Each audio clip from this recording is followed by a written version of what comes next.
success, just like millet. It does a body good.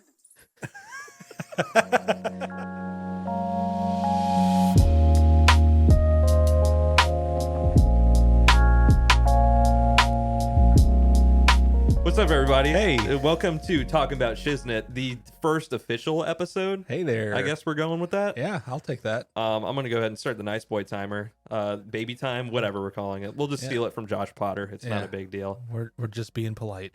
Yeah, at least we'll give credit where credit's due. We'll give it to Joshy Poo and his blind ass. If you've tuned in to our half episode, or if you went back and watched that, thank you for watching it. Yeah, thanks. We appreciate any feedback that we get on this. If you have any topics for us, feel free to drop them in. We talk about just about everything. We got a spreadsheet of stuff that we're working on, at least with as far as like things to chat about and stuff. And here's something interesting actually about feedback for us is, although we are very sensitive and you can easily hurt our feelings, you also can't hurt our feelings, and we take feedback seriously, if that makes any sense. Tell us this sucks. Yeah, if it sucks, be honest, but don't just be a dick about it. Be like, here's why I think it sucks, or here's how you could suck less. We'll listen to that. Yeah, we'll listen enough. Yeah. We'll listen in our own way, and then, and then not do it probably. Yeah, things happen. But you can get it out, and that's valid. You're allowed to have your opinion. Yes. Speaking of your opinion and asking us and telling us things, feel free to hop into our Discord. If you go to our Linktree, linktr.ee/drinkaimbot. It's such a weird format for a thing. Not only can you send us messages on Twitter at drinkaimbot, which I'll throw in an area.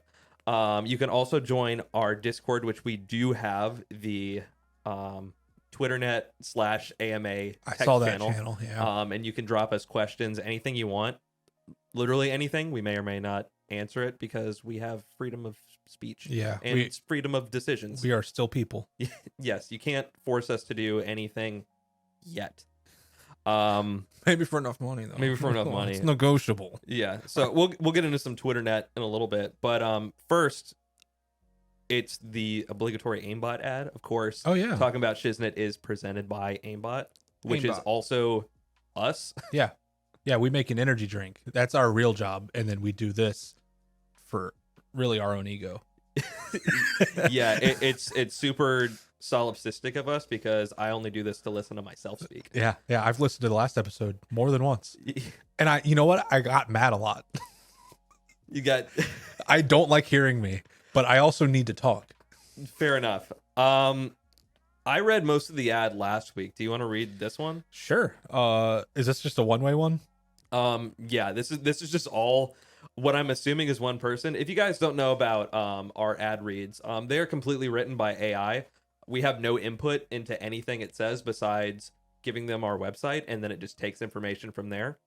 And we just hit like the most creative algorithm or whatever I guess you could call it, and just let it do its thing from there. So yeah, it's got like a slider, and you can literally slide it from like structured to creative, and we just go creative. Yeah, we're all about creativity here. And speaking of creativity, let's listen to what the computer has to say about aimbot. Yeah, just a minor note. Do you want to do like the scene setting, like the bracket stuff? Sure. So that way it like divides the dialogue from the setting. Yes, of course. All right. Man holding tub of energy. I do not like this. I might be a bit of a beta, but honestly, it tastes terrible. So do you want me to drink this? Shh. Why? Because the people who make aimbot taste good. They use nootropics to enhance your mental and cognitive abilities. Points at the blackboard behind him. Also, they have caffeine in them, 100 milligrams per 2 ounces. Oh, I lost my place. And you know that caffeine helps reduce stress levels and enhances cognitive abilities. Listen, I need these. Are they any good? No. Shaking his head.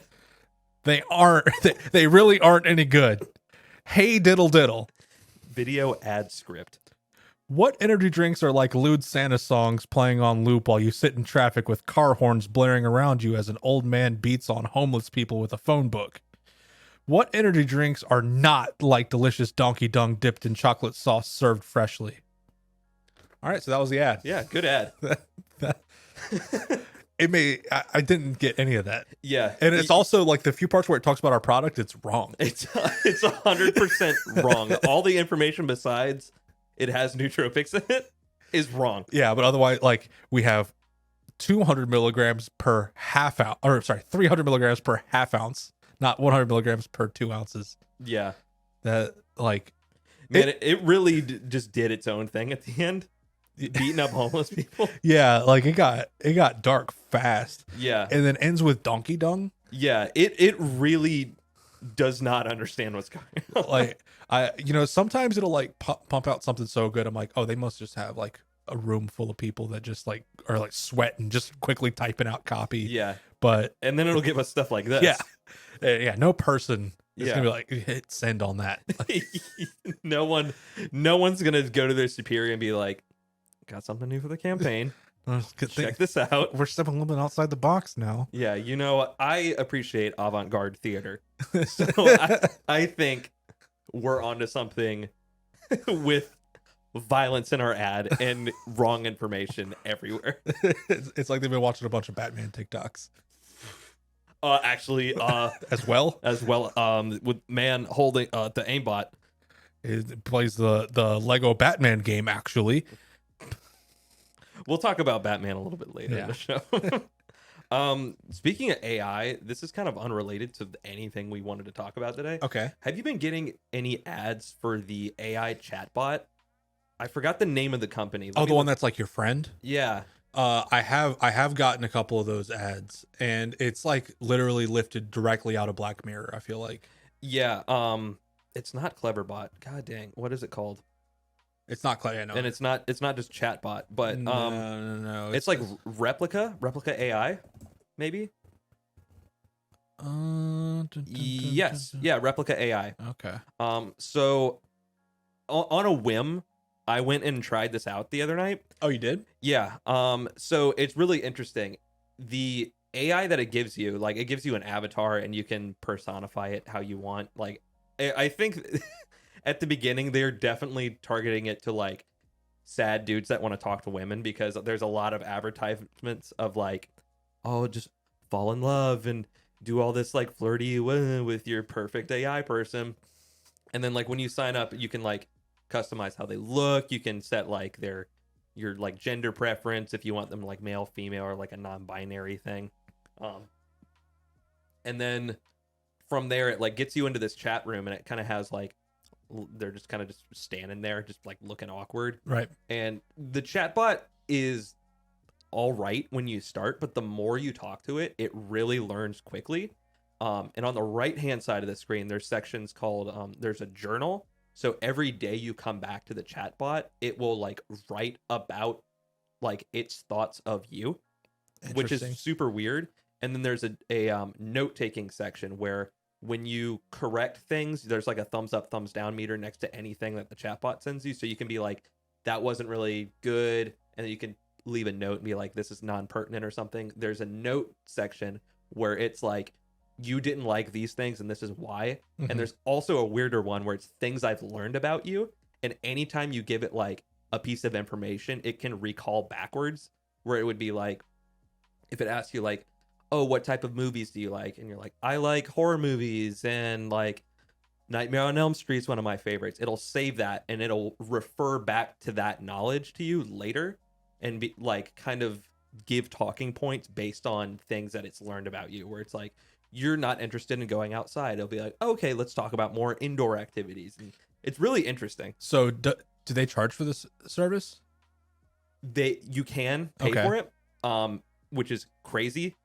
So you can do monthly installments, which is like $15 a month, which is crazy. That's a lot. You can pay annually, which breaks it down to like $5 a month. And there's a lifetime fee. You can pay $300 and have access to like a lifetime thing, but you're very limited in the free access phase. So you can basically just have conversations. You can play like 20 questions with it and stuff. But there are also, if you pay for higher tiers, there are almost like conversational prompts. Mm-hmm. So it'll kind of like set the chat bot up to like be like, okay, this person wants to talk in this way to me, so I'll know how to like cross-reference that with stuff. That's so interesting. And like the fact that there is a free option makes it scarier in a way, because that means they're probably It's training it. you're not only are you training it, but you're also like building the world's most detailed like ad profile. Yeah. Like, think about how valuable that level of information is. Yeah. Like, because on like Facebook or something, they know what you like, by when you click like and things like that, things you follow. But if you like sat down and you're like, I really like this character from this movie and here's why. Yeah. Yeah. It's really just going to like hyper address that. Also, baby timer's over now. Oh, So hey, it's time to say fuck. time to say fuck. So yeah, it was really interesting because when I got into it, I was like, how crazy can this get off the bat? Mhm. And when you first signed up, it'll be like, and I looked in like the little section on the side, and it's like the first thing is literally just like a romance and role play like chat prompt. Just right off the bat. Yes, but it's something you have to pay for. So they're kind of like getting someone to at least get a month. That is awesome bait. Yeah, it's incredible bait. There's a lot of like weird stuff where it's like, oh, you can do like trivia, or you can like suggest music to it, and then it can like suggest you stuff. So it kind of has, it's probably like pulling from some like API somewhere about that. Yeah. But really interesting how fast it was learning about things that I would talk to with the minimal information I would give it. Well, it probably also picks up on things like speech patterns and Yeah. stuff like that. So it's going to figure you out. Yeah, because the main thing that like, because like using like chatbots and stuff, like you kind of want to type as proper as possible, because it's Mhm. kind of pulling from that database and not just like bullshit misspellings and like abbreviations and stuff. Yeah. So I'd like talk like I'd be like writing a paper to it, like in that sort of formatting, Mhm. and it got things really quick. Like the trippiest thing in the beginning is like you can like give it a name or something, and I just like randomly generated it from like the thing. And the first thing it said was like, "Hey, it's really great to meet you. How did you come up with my name?" And I was like, "Oh, I actually let you pick it." And then it like understood that immediately. It was like, "I did a great job, didn't I?" And I'm like, "Yeah."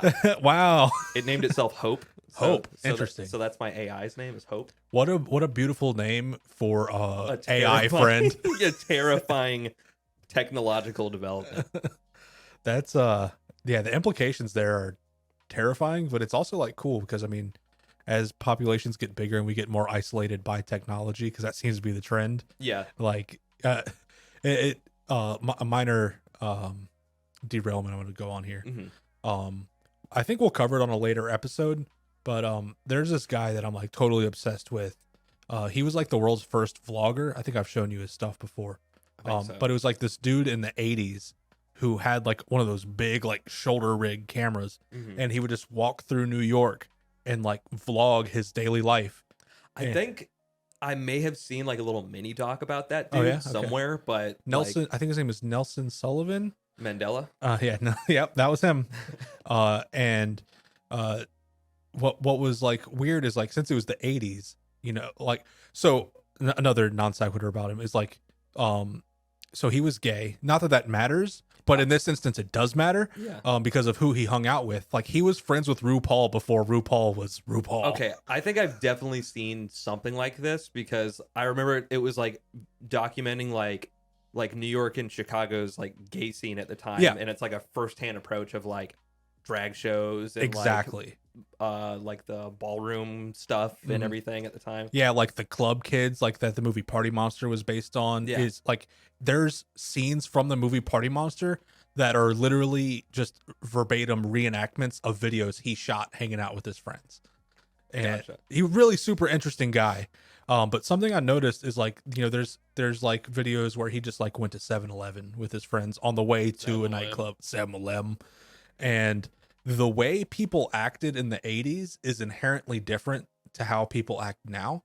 Yeah. Because like back then, if you're like waiting in line, there was nothing to do except either sit there and think in silence, or like talk to the person who's waiting in line behind you or whatever. Yeah. It's not like today where you're like, what the fuck is this dude talking Yeah, to me for? exactly. You would just be like, can I fucking help you? Like, why are you talking to me right now? I don't care. Yeah. So I don't know. It's I think we're traveling further that direction, and as people get more isolated by these things, you're gonna need a chat friend, a Yeah. chatbot friend. Yeah, it was Mike making faces Okay. again. Again, he's gonna be in every episode. Yeah, he's Indirectly. gonna crash through the window at some point. and just be Just like, Kool-Aid man us. yeah, what are you guys doing? Hey, is this a podcast? Yeah, it's interesting, like how, like even though like we're becoming more distant humanitarily or like in IRL, Mhm. there's still very unique things for like online communication, which is going to bring in our weekly segment. Yeah. This is something that I was super excited about when we were pitching it, but I guess we're just going to call it Fiverr Grab Bag for Yeah. right now. I like that one. So what we love Fiverr. Fiverr is such a really cool platform just for everything. Honestly, finding someone with like very specific abilities to just like go and make something that you want with their expertise or whatever. So our plan was to take the lowest possible budget. So I don't know about you, but we would just go to a project. I sort by new, and our highest budget we can do is $5, not including like a service fee. Yeah. And we're just ordering things, Mhm. just whatever. So I would like to show you what I ordered. Awesome. I would love to see it for because this- I know you've been excited about it. Yep. Oh my goodness. So this is what I got. Hello, Chris and Jared. Congratulations on the new podcast. We all hope Talking About Shiznit will be a huge success. Just like millet, it does a body good. So at the end, I said just like milk, it does a body good. But I liked how he pronounced milk. Yeah. Milk. I was surprised that he pronounced my name right because William Hung didn't get it right. Yeah, it's true. William Hung called you Jard. Yeah. Hello, Jared. I heard you make beep boop music. That was I was so happy with how that one came out. Yeah. So this was great. This guy just does shout outs While milking. while he milks his cow. That's so awesome. How And- did you find this? Dude. This is on Fiverr? This is on Fiverr. You can just go. I don't remember this dude's name.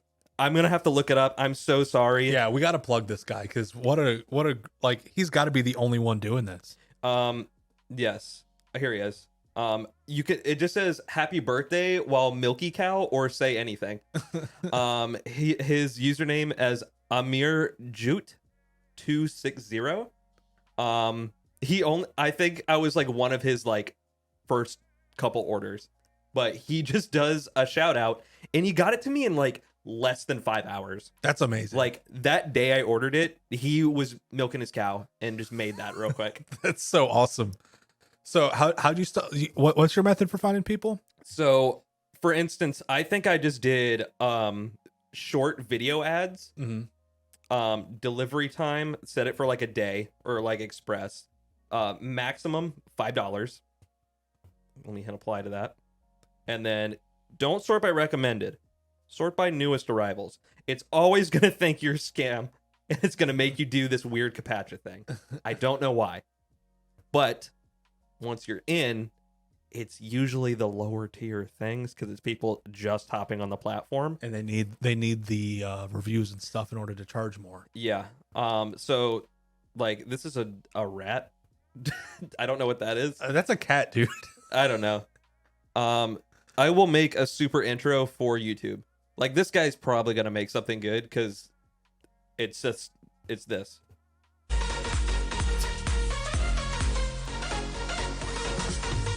Perfect. $5. So, okay, we actually have a similar technique. I didn't actually sort the same way, but what I would do is I would go up at the top and they have like all the drop downs. Mm-hmm. And I just found a category that sounded interesting. And then I would just set the budget to $5 and then just hope that something would inspire me. Mm-hmm. I think my next tactic is going to be sorting by a keyword. Just search one word. Yeah. And then see what you get. Sort by budget. Yeah. Well, I got you something too. Okay. I commissioned for $5 an erotic short story. And you want to guess who it's about? Is it about me? It's about us. Okay. Oh, okay. So I'll read you the story that we got, and then we'll go over the prompt that I gave them. Okay.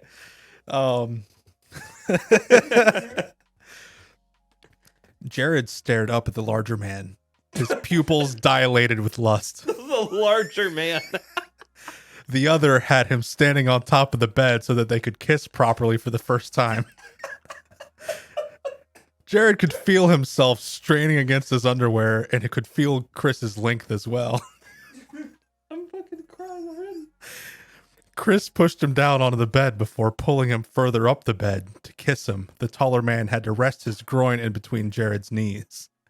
Their tongues entangled as he began to feel the large man's hand move down the side of his body into his groin. He couldn't stoop the noises he was letting out as he pushed himself up toward the hand. A quick grab to his cock had him stilling, especially with the growl that followed.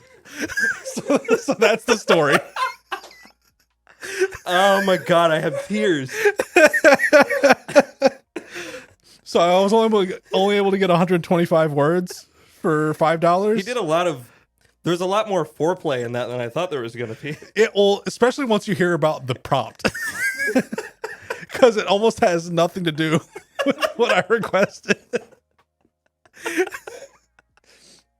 So for the requirements, number 1, list the kink or kinks that you would like, and if you would like dirty talk to be present. Did you put water sports in the prompt? No, I put sounding, felching, endaracinism. I don't know how to say that, but it's ripping your dick off, and then CBT, which is cock and ball torture. Yeah, which we didn't really get into any of that. We didn't get into any of that. Just a lot of kissing and you being taller than me. Yeah. So, well, that leads us to the next point. Okay. Number 2, describe the characters that you would like in this story. Jared is the main protagonist. He's a 4'10" petite ginger with long hair and alabaster skin. Chris is his love interest. Chris is a 6'7", 350-pound ginger. Their entanglement is sparked by a mutual love of TikTok. The biggest hurdle they have to overcome is the difficulty of kissing due to their height difference. So for the listeners, why Jared's laughing so hard is because I am a good bit bigger than him in both directions. He's not 4'10", and I'm not 6'7". And what you wrote is somehow exponentially better than what that. And I did that for free. Oh my fucking god, dude. So number 3, give a brief description of what you want to happen in the story. I want them to find a way to effectively kiss and lead to something very erotic.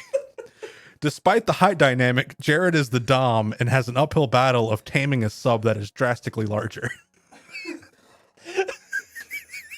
Dude, I'm gonna fucking... I can't breathe. Like, my head hurts. Oh my god. So that's the best $5 I may have ever spent in my life. I'm so excited for the next thing I'm gonna buy. Because I know what I'm gonna get next, and I can't wait for how bad it's gonna be. I've got a couple more up my sleeve, but this went so much better than I expected. I want to find another. I just want to keep ordering these. I part of me wants to spend like $50 with this author. Just get a book. Get like a book written. Get a Chuck Tingle novel. Who's Chuck? Oh, is that the Amazon author? Yeah, the Pound It in the Butt on my own butt author. What a genius. If you guys don't know about Chuck Tingle is a genius. He does short stories, erotic short stories. And you can find his... Oh, he's already got a Wordle one out. What? Go to the top. What's that first one? Oh shit. Dude. Hold on. Could you be more prolific? He already has a Wordle one out. Dude, he's probably got multiple. The physical manifestation of Wordle pounds my butt as a slightly frustrating but ultimately rewarding and meditative daily routine. Yeah, look how hot Wordle is, though. Yeah. So Chuck Tingle is definitely most famous for his Pounded in the Butt series. There's a lot of them. I guess he wrote a not erotic one, but like the names of these novels are beyond amazing. The Space Raptor Butt Trilogy. That's my favorite YouTuber. Yeah. I love Space Raptor. Yeah, Space Raptor Butt Trilogy, Trans Wizard Harriet Porber and the Theater of Love. My Dungeon Master is a T-Rex rules. Wait, my Dungeon Master is a T-Rex rules lawyer, but fortunately, I rolled a crit on the pound my butt check. A pound a day keeps the butt okay. 7 hardcore tales of physically manifested days of the week. Oh my god. There's some that are like super, super long. Like this, absolutely no thoughts of pounding during my fun day with this kind T-Rex because I'm aromantic and asexual, and that's a wonderfully valid way of proving love is real. Bro, is he an AI? I don't know. Like he's a genius. He's legit absolutely. a genius. And they're all short, like really short stories. All of his books are like sub 50 pages. Yeah, this one's 39. Yeah. I think the longest one is like the so there's let's see. The audiobook is free. Pounded in the butt by my butt. There's like a really long, oh yeah, this one. Pounded in the butt by my book, pounded in the butt by my book, pounded in the butt by my book, pounded in the butt by my book, pounded in the butt by, pounded in the butt by my book, pounded in the butt by my book, by my own butt. Tropo is a simple man just trying to live his life. But as the world around him grows increasingly meta and self-referential, that only becomes more difficult. Soon enough, Tropo is missing work because his alarm clock isn't waking up on time to ruse the others. Tropo can't even get into his car because his car's car is in the driver's seat. As the very fabric of the Tingleverse begins to collapse around him, Tropo hatches a plan to stop this endless recursion. With a hardcore pounding between him and the handsome sentient book, I'm not even going to read all that. This erotic tale is 4,200 words of sizzling human on handsome living meta story action, including anal blowjobs, rough sex, cream pies, and physically manifested collection of self-referential words love. I'm going to buy all these books. There's a lot. There's a lot to go through. That I will trade in my car to afford all these books. Oh my! This man's a true artist. He's great. Shout outs to Chuck Tingle. Man. Yeah, a big fan. Yeah. Big fan. Man, how do we even get out of that? Yeah. What a wormhole. Yeah, besides just starting with the internet is fucking awesome. Yeah. That is a perfect example. The yeah, internet there's is a incredible. bunch of examples just now of how awesome the internet is. Yeah. I mean, like from spending $5 to have somebody shout you out while milking their cow to Chuck Tingle. Yeah, to meta erotic fiction. We're in a great time to be alive. Yeah. There's some great internet philosopher said, we were born too late to explore the earth and too soon to explore the cosmos, but just in time to explore dank memes. Yes. I highly subscribe to that. It's funny. I was digging through I guess you could call them ancient dank memes at this point. I guess to be even more specific, like pre-02 stuff. And I was remembering a meme that technically, or I guess originated in like 1998 or so. Do you know about Hello, My Future Girlfriend? Is that the video series that some guy did? No, Okay. it was a website. This is like back in like Web 1.0 shit. Okay. So it was a site that was hosted on like tripods because like you had all these like web hosting things like GeoCities and like Yahoo, like free webs. Yeah, stuff like that. So this was made on tripod, and tripod's almost like a really cool like precursor to how social medias would advertise because it was one of the first web hosting things to be advertised to like younger people, Right. Or like specifically it was trying to be for college students, and it was I think originally designed for just like web development services, but people just hosted like domains and shit through it. So this guy was a kid, and it was like a crazy looking like Web 1.0 site. And when you would go to it, there was a picture of him in like the hilarious like tiled backgrounds and like text and shit. And if you were on Internet Explorer and not like Netscape or whatever the other one was, it would play this audio when you would go to the website. Hello, my future girlfriend. This is what I sound like. I am 11 years old in the 6th grade in New Mexico. Please PM me if I'm on Yahoo Chat. Bye. Thanks for stopping by. I recognize Hello, that. my future girl. Yeah. So that would play on a loop. And it was really interesting because you would it's crazy to like show the technology that was available at that time, especially just like the dating of something like that. Right. Because underneath his like picture and like, hey, if you're a girlfriend, like don't break up with me after I like you, shit like that. It had his I think it was like his Yahoo email, and I don't know if you remember ICQ. Yeah, I remember ICQ. So it had his ICQ number on there too, which for those that don't know about ICQ, funny, it sounds like ICQ, which was essentially what it was. Oh, I never thought of it that way. Yeah. Basically, it was almost like a cloud messaging service where it would store the data of your things, but to find people, it wasn't like you could just like look up like A name or a something. name or something. So you had to have the ICQ number to like That was like your username. yeah, because everyone had the UIN identification numbers and stuff. So you would like use that to like just like the precursor to like AIM or AIM if you're like from the early 2000s like me and just called it AIM. Yeah, we called it AIM too. It's I think it's kind of like a bridge between like you know, before the internet, it was like, I'm gonna give you my phone number. Yeah. And then it evolved into like, I'm assuming at some point it was like, let me give you my pager number so you can really get a hold of me all the time. Yeah. And then here's my so I know it's an emergency. yeah. And then ICQ, you know, it's a number kind of like a phone number. Mm-hmm. And then we're like, well, why don't we just make it whatever the fuck we want? And you just make it a username. And Yeah.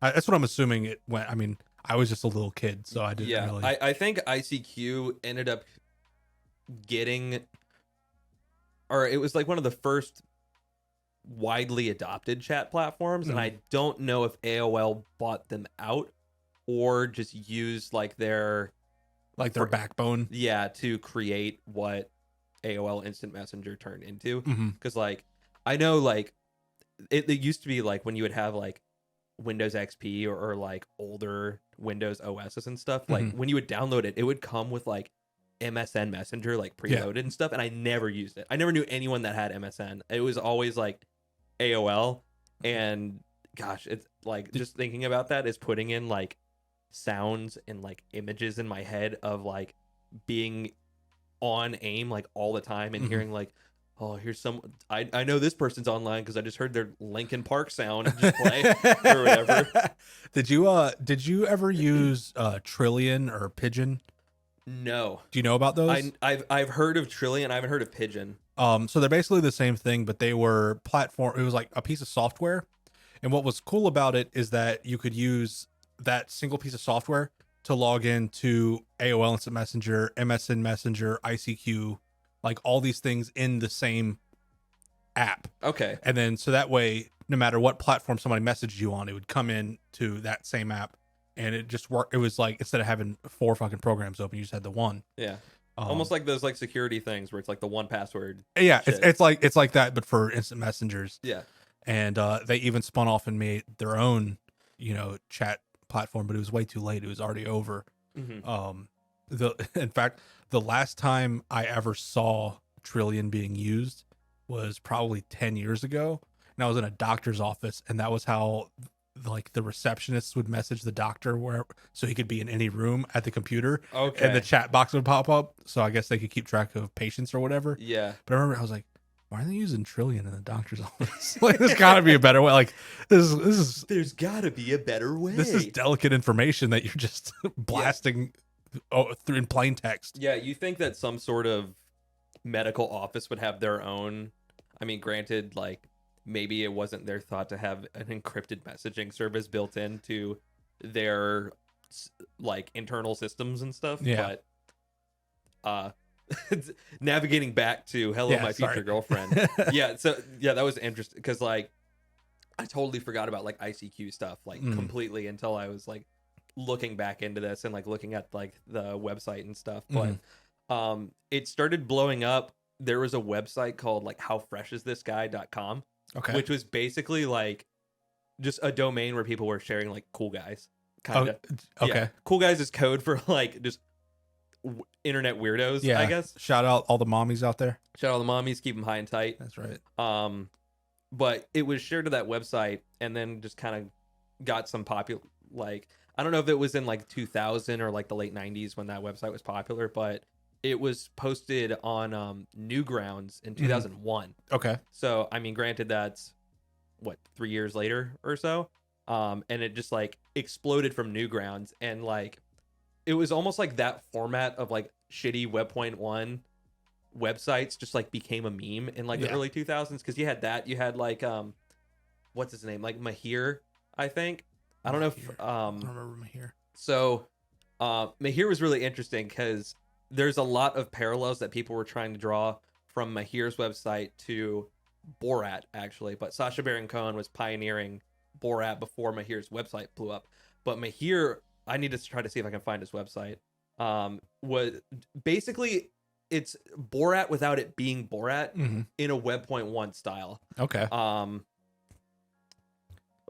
So it's this guy, Mahir Kagri. Oh, I feel like I recognize his face. So ikissyou.co. yeah, so this might be an archive version of his website, or I might have to find an archive. So this was what his webpage looked like. So you would go here. I like music. I have many music instruments. My home I can play. I like sports, swimming, tennis, volleyball, walk. I like sex. I like travel. I go 3-4 country every year. I'm playing like ping pong. My profession, journalist, spelled wrong. Music and sport teacher. I make psychology doctora. I can take photo camera. Wow. So he really is Borat. Yeah. So this, I think, started, or this web page was made in like 1996, I believe, or something along that line. And it turns out that Sacha Baron Cohen was, I think, making Borat like before this website was posted or something. Yeah, because he like had a show on like Channel 4, I think. Like, yeah. Long time ago. Like it a long time before the movies happened. Yeah, way before the Ali G show, probably.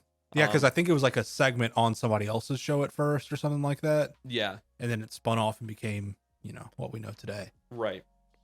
Which is kind of crazy to think that like Borat, the character, has now gone through such an arc where Borat played a character in his last movie. Like he went in disguise. So he was like 2 layers deep in a character. Right. Yeah. Yeah. It's like such a meta commentary of that shit too. Pound the butt by my own Borat. But it was like delving into like these Web.1 things and just like that meme format of the time. Just it brought back memories of like YTMND and stuff. For those of you that are young, which, God, I feel like explaining this to like Gen Zers is like would just be impossible. And there's no way they'll ever find it funny. Yeah, no, this was like peak, like early 2000s humor. YTMND, you're the man now dog.com was like, at first it was almost like a format generator or like a hosting of the YTMND format. Yeah. Which was such, I mean, I guess in retrospect was like a pioneering thing, but if you look at it now, it looks so lazy as a meme format. It was just a tiled image, like Microsoft like word art. Yeah. Like zoomy text and like a sound that would loop. Yeah. If you were crazy, you might have a GIF that was looping, but tiled the whole fucking screen. It was like before like online video was really good.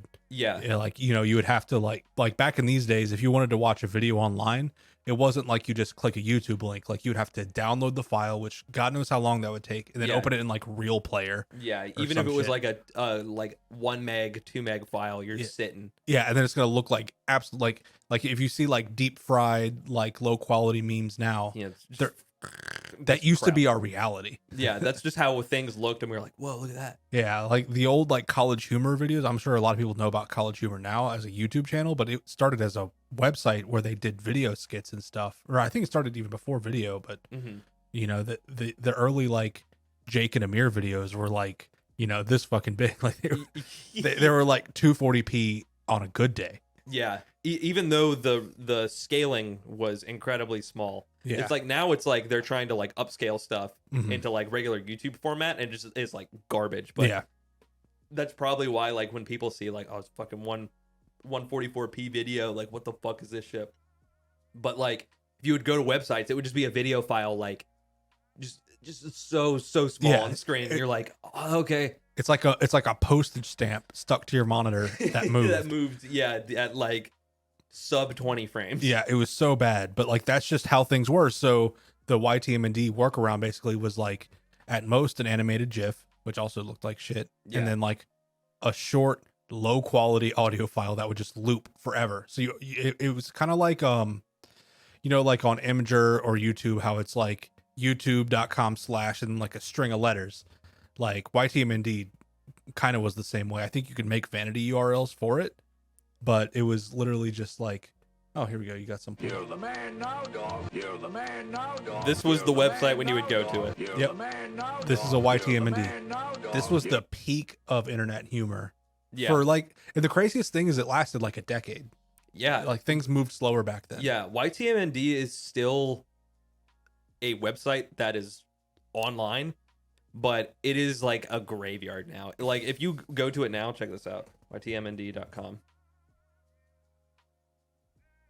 What the hell? It's just a shit forum. And it's funny because when you go to top viewed today, it's just a 404 page. It's just people trying to see the original YTMND format, but it doesn't work. It looks like they tried to make a bit of a comeback in the beginning of the pandemic. If you scroll up a little bit, they had like a contest for the pandemic. Yeah. And this was posted January 1st, 2020. Wait, what the fuck? Were we talking about COVID yet? In 2020? In January 2020? Lockdown didn't start till March 2020. I mean, it was happening. I guess it was happening elsewhere, like in Yeah. China and stuff. Yeah, but we knew it existed by then. Yeah, but we weren't like we were very optimistic then. Like it's fine. But I think like the last time I saw this, or like pre this coronavirus update was like 2018 was the last bulletin that they posted, and So it was weird. just like it's so weird because like I mean even like going to that and seeing that only 400 people have tried to access the OG file, Mhm. and then it's like sub 80 for like any other page is like shows you the user base for that thing now. Yeah. Um, It's boomers. yeah, but it's like when you think about that old format and like how many things you or people our age probably would recognize like meme format wise, like Mm. that kind of gave birth to like the Tom Cruise kills Oprah GIF, whatever, sue me. Yep, GIF. It's GIF. I'm gonna say GIF because G stands for graphic. But like this was just in a GIF format, and it was just this looped over and over again. And we were like, haha, so We're funny. like, man, this is crazy. Like crying, laughing at this stuff. Yeah, That's all we had, guys. yeah. It was that. The what is love GIF. Yep, with the head. Yeah. Safety not guaranteed. Brian Peppers, like all that stuff. You know, do you know about safety not guaranteed? No.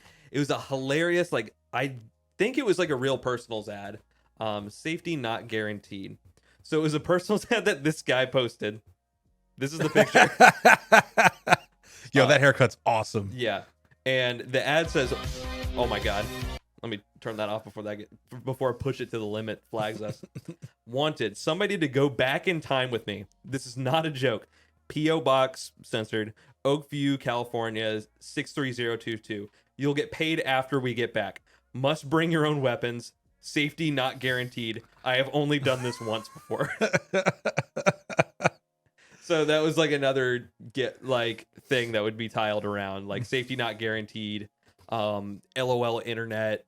The Brian Peppers thing was just like someone that had like a physical deformity that they found a picture of and would just tile it because he looked like crazy looking.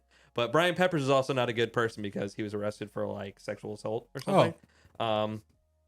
This is Brian Peppers. Oh yeah, I remember this picture. Yep. Okay. Yeah. I totally remember that. Yeah. So Okay.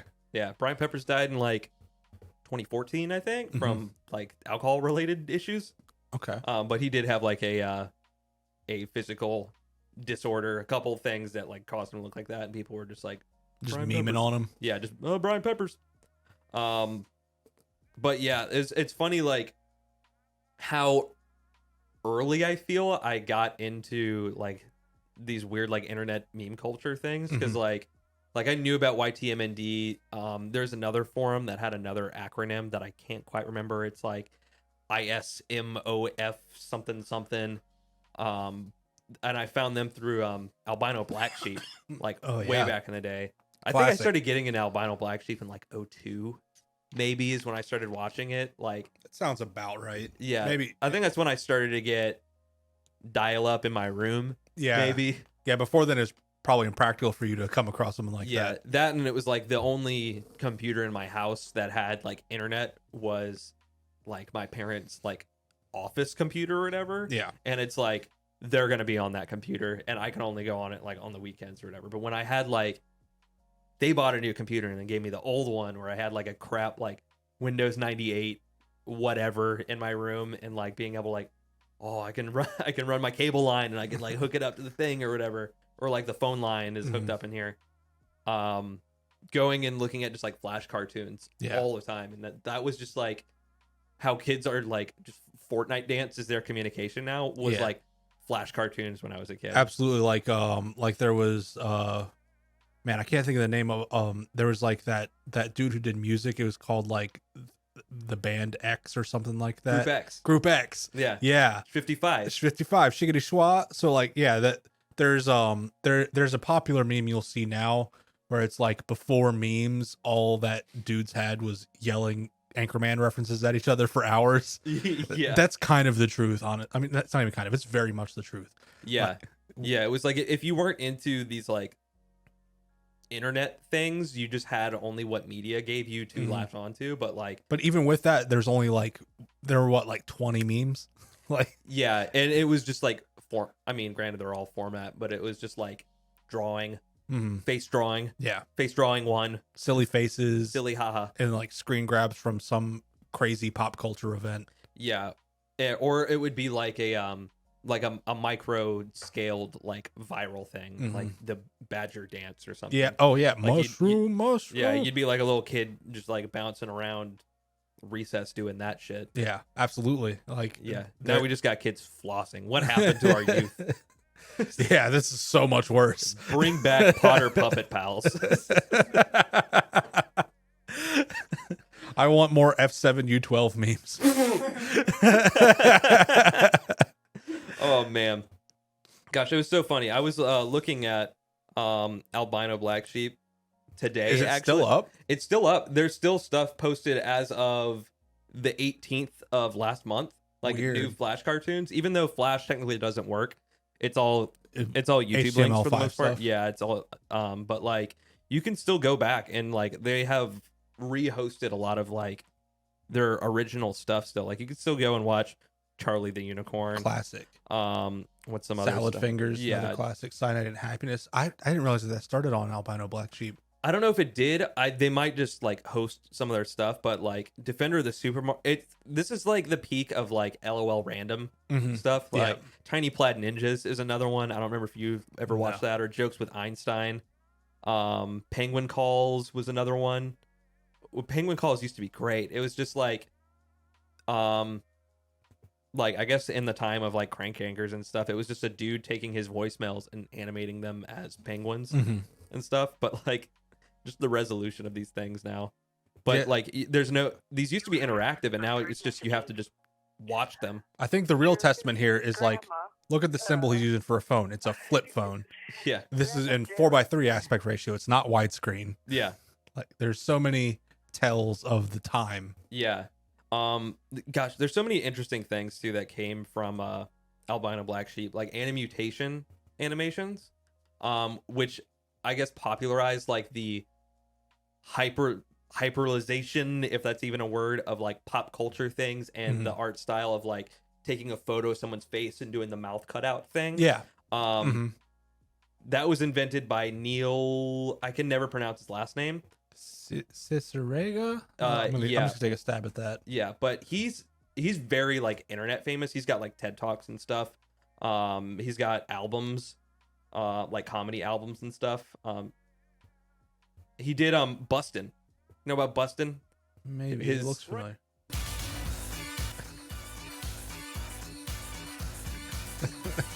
Bustin' makes me feel good. But he started that art style when he was like 13, That's which is so crazy. crazy, and it just created a movement of like, haha, hee hee. Yeah, like that became like its own subgenre Yeah. of video. Yeah, which was just like maxed out. Like it almost reminds me a lot of like crazy holy crap like Japanese media where it's like so much happening, Mm-hmm. but that as like a 30-second oh my god video type thing. Like I'm trying to think of one that's not Got has Tunak Tune. That's pretty awesome. they do. That's a great song. That's one of those memes that's kind of carried through. Yeah. Yeah, I love the bit rate of this. Was that Beetlejuice from Howard Yeah, Stern? Yeah. So like this was just the art back in the day. This is what we had, guys. I cannot stress that enough. This is all we had. Yeah. Funny thing about YTMND with Tunak actually had some notes. Oh, what? prepared. Wow, you really did. Yeah, that was the first thing I wrote down was like I'm gonna talk about this and how like I enjoy the song and his other music Me too. too. I love just like Indian music like that. I love too. Have you ever been, this is a local thing, but have you ever been to Fifth Element on Bay Meadows? No. So Fifth Element is a Indian restaurant. They also have an Indian buffet. Okay. And a lot of times when you're in there, they have TVs that are playing like really cool Bollywood Mm-hmm. movies and stuff. And like Bollywood movies are like super crazy, but like the music's always really fun. Yeah. And I would just like sit there and just like get the buffet at the beginning of like the time that it started. I would just sit and watch like Bollywood stuff all the time. And don't know how this really pertained to this, but whatever. It's also interesting how it was so popular in America for a second from this meme, but had no American longevity besides this song.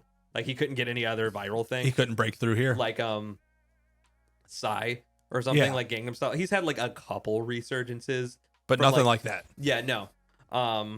You can I share a quick fun fact about Tunak Tune? Yes. So as you know, I'm getting married this year, and we are having thanks. And we're having Hindu ceremony because my future wife is half Indian, and I'm presiding. you are presiding, and so we met up with the pundit over the weekend, who is, that's like the priest. Mm-hmm. He's the person that's gonna be officiating the wedding, and she told him that I wanted to use this song as like my coming in song. Full seal of approval from him. Yo, dude, he fully supports it. If you do that, That's the plan right now. It is gonna be awesome. I can't wait. Cause it's like no joke, like not even a little bit ironically, it's a fucking banger. it's a banger. It goes so hard. And it's in a way the best ironic banger to ever exist, Yeah. because if you don't know too much about like the history of that song, or at least like the music video itself, Mhm. it was like people were trying to shit on him because Right. they're like, oh, you have like the only reason you're popular is because you have like women in your videos and like you sing about women and stuff. So he's like, fuck it. Fucking Here's a song about the sound of drums. yeah, here's a sound of drums and it's just me. Yeah. Me Just dancing with me. Yeah. And it was so popular. I would debate his most popular song. Probably. I mean, because you have to almost count the worldwide effect of it. Mhm. But like he's got other stuff that's really popular in like Yeah, India, he's like one of the top pop singers, I'm pretty yeah, sure. because he's done like movies and TV scores too. But something interesting that I did find out about him, did you know he was charged with human trafficking in 2018? No. Here's What? the thing though. A little bit of clickbait. Not necessarily sex crime related. Okay. I think if I remember the story right, it was something with like they were bringing someone into India, I believe, and they were saying that he was a dance troupe member and he was from like a foreign country or something. Mm-hmm. And then they just kind of like harbored him there with them. I don't know if harboring is the right word, but like he just stayed illegally in the country. Right. And they counted that as like trafficking someone across country lines Because like they don't have a visa or whatever. Yeah, and Okay. like that he stayed past what they said he was doing, and it was almost as like, if I remember this story right, it's almost the same way as like if you bring your friend in to a show for free because he's carrying your amp, and you say, "Oh, he's with a crew." Right. I think it was Okay. a more illegal way of that type of thing, but Yeah, on a national scale. yeah, so he got arrested for it, and it was considered human trafficking because, in a sense, it is just not in the terms that we. Yeah, not the pop culture Right. version of it. Yeah. So thankfully, I think he got off his charges and did no prison time for it. He was just they were just kind of like acquitted him of whatever happened. They're like, send that dude back or Yeah. whatever. But I thought that was interesting that like some people be like, we'll just say human trafficking in his context. They'll be like, what the fuck did he do? That's as cancelable as like a offense as you can really do. Yeah. Just, That's like up there. yeah. Like if you just say the word human trafficking, they're like, Epstein, like, you know, you're instantly. Yeah. Yeah. It's instantly bad. The word is just like, no, Yeah. do Yeah. not. Yeah. Like that and respectable dude often don't, they don't intertwine. Yeah. Yeah. Oh man. But I can't believe you. I had no idea you had notes about that today. Yeah. That it's funny that was the first thing that I was like, how am I going to start talking about this? But it worked its way in naturally How beautiful as it can be. the Lord, our Savior, intended it. But sort of related to like Flash cartoons and stuff. We have a similar interest and weird knowledge of like Homestar Runner Absolutely. and stuff. Yeah. More things that if you're not of our generation, Yeah, you youngins. yeah, you youngins and you kids with your iPads and skateboards, your tactile toys, your dang fidget spinners and your Fortnite dances. yeah, you wouldn't know about Teen Girl Squad. Trogdor the Burninator. Yeah, back before Guitar Hero. Well, you know, it's kind of interesting though, because I feel like actually now that I said that, I feel like people do know about Trogdor the Burninator because of rock. It was a Guitar Hero rock band. Guitar Hero. It was Guitar Hero. Yeah. I mean, like that, because it was weird because like it had like most of the music in that game was like really popular, mostly like 80s music. I feel like maybe yeah, some 90s classic rock Yeah. stuff, 70s stuff like that. But then it was like the bonus material, Mhm. like pre DLC before you'd have to like buy a disc and it would be your DLC. Haha. Was like those were like the two things that like really stood out was like the Metalocalypse Mhm. song and Trogdor because they had Thunder Horse, right? Yeah, Yeah, I remember seeing Trogdor. I was like, no way, dude. I know. I or maybe Trogdor was in Rock the 80s. I can't quite remember.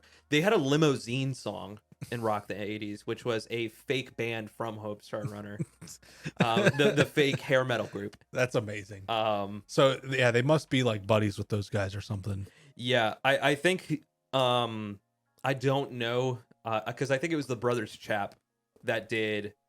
Or how they refer to themselves, Yeah. for the animators. And I everything. think their last name is Chapman, right? I think so, yeah.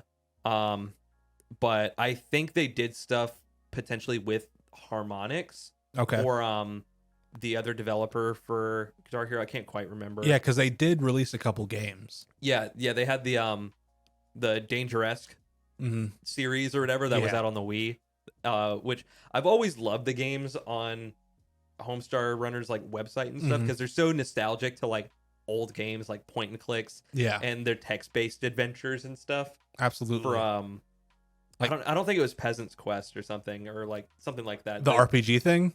Yeah, the Get Ye Flask. You Mhm. can't get Ye Flask. Why? You just can't. Find out how to get Ye Flask.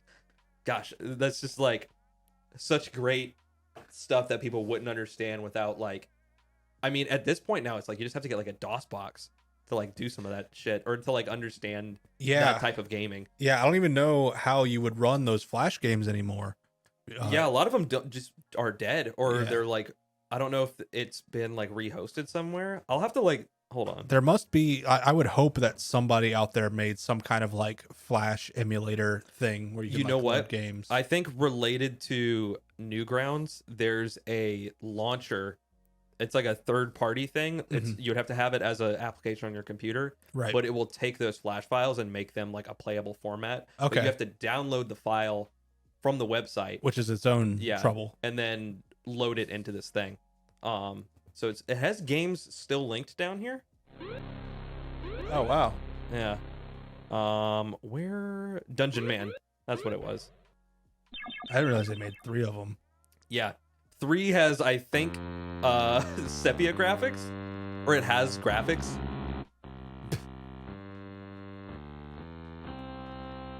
Now we're surrounded by thy graphics.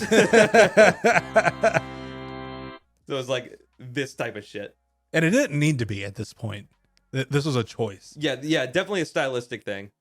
Oh wow. Is that the end of it working? This I broke it again. But yeah, some of the other ones were like definitely more flashy and everything. But it's so crazy now that like most of these after a certain date are just it's crazy that some of these are only hosted on the website still. Yeah. But you know, like that YouTube button feature, that's new. Yeah. Like it used to not be on YouTube. Right. It was all predated. Yeah. I remember there was a point where you could download these to play on your iPod Classics or your iPod Nanos, and I had a bunch of these saved because I would just watch Speemails all the time. Whoa, he upgraded his laptop again. Yeah. Yeah, I forgot when he upgraded to the from Lappy to the Lappier. Yeah, because he had what was it, Lappy 286 or something like that. Something like yeah, because there's like Compy and like the old one, which is like This is a solid email. 2001. Wow. wow. Because the old one's like the scan lines and shit. Oh, yeah, it's modeled after like the Dear iMac. Strongman, Yeah. Do you take your wrestling mask and boxing gloves off before you go to bed? Sincerely, Gosh, Andy even just like LaRue, the San quality Diego, is just like California. It's so bad. just like a That's laptop stupid mic. question, Yeah. Andy. Do you take off your face and hands You know, before you go so to bed? I remember as a kid, like, so I found out about Homestar Runner, I guess, really early on because I have older siblings and all my cousins are much older than me. Yeah.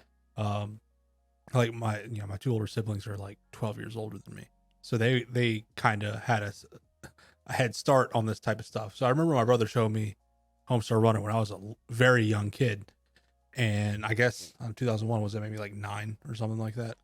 But I remember like there used to be an email and you could email Strong Bad. Yeah. And I was so heavily influenced. So like for the people who don't know about Strong Bad emails, is he kind of talk like this and he would call everything crap and you lazy crap for crap. You crap for brains. So my dumb kid brain, like I would email Strong Bad.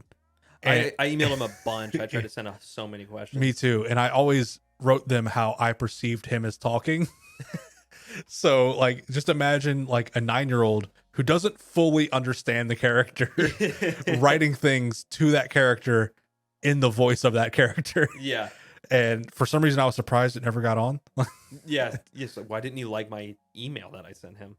And honestly, in hindsight, they probably didn't really take email. Like it probably was just an inbox that filled up with shit, but like Yeah. they didn't need prompts from people. No, not necessarily. Like they can like a lot of those. I mean, granted, they would have stuff that was like spelled wrong, and he would like rip on them for their spelling, or rip on them for their name, or their like where they're from and stuff. And like, man, it was such a great series that just kept going for years. Because I think I found it in like 03 or 04 maybe, through a friend in middle school's older brother. So he showed it to us. Same thing with like what else did he have us get on? Like when like Balloons was like first coming up, like you got us like hooked on Balloons and shit. And now they have like Tower Defense 90, and you need like a legit computer to run like some runs of like Tower Defense. Yeah, like there were some of like the first like big like iPad games. Yeah, I remember like fucking up an iPad, like playing balloons for so long that the waves would get so bogged down it would like fuck up like the processing on your iPad. And you're like, I can't play it anymore. That's amazing. So crazy. And so I don't know if we've done this yet. Mm-hmm. I don't think we've said it's the show yet. It's a show. It's It's a the show. But there's this guy that I think I found him maybe. Mm-hmm. And he has a cooking series on YouTube. It's called The Asshole Cooking Show. Yep.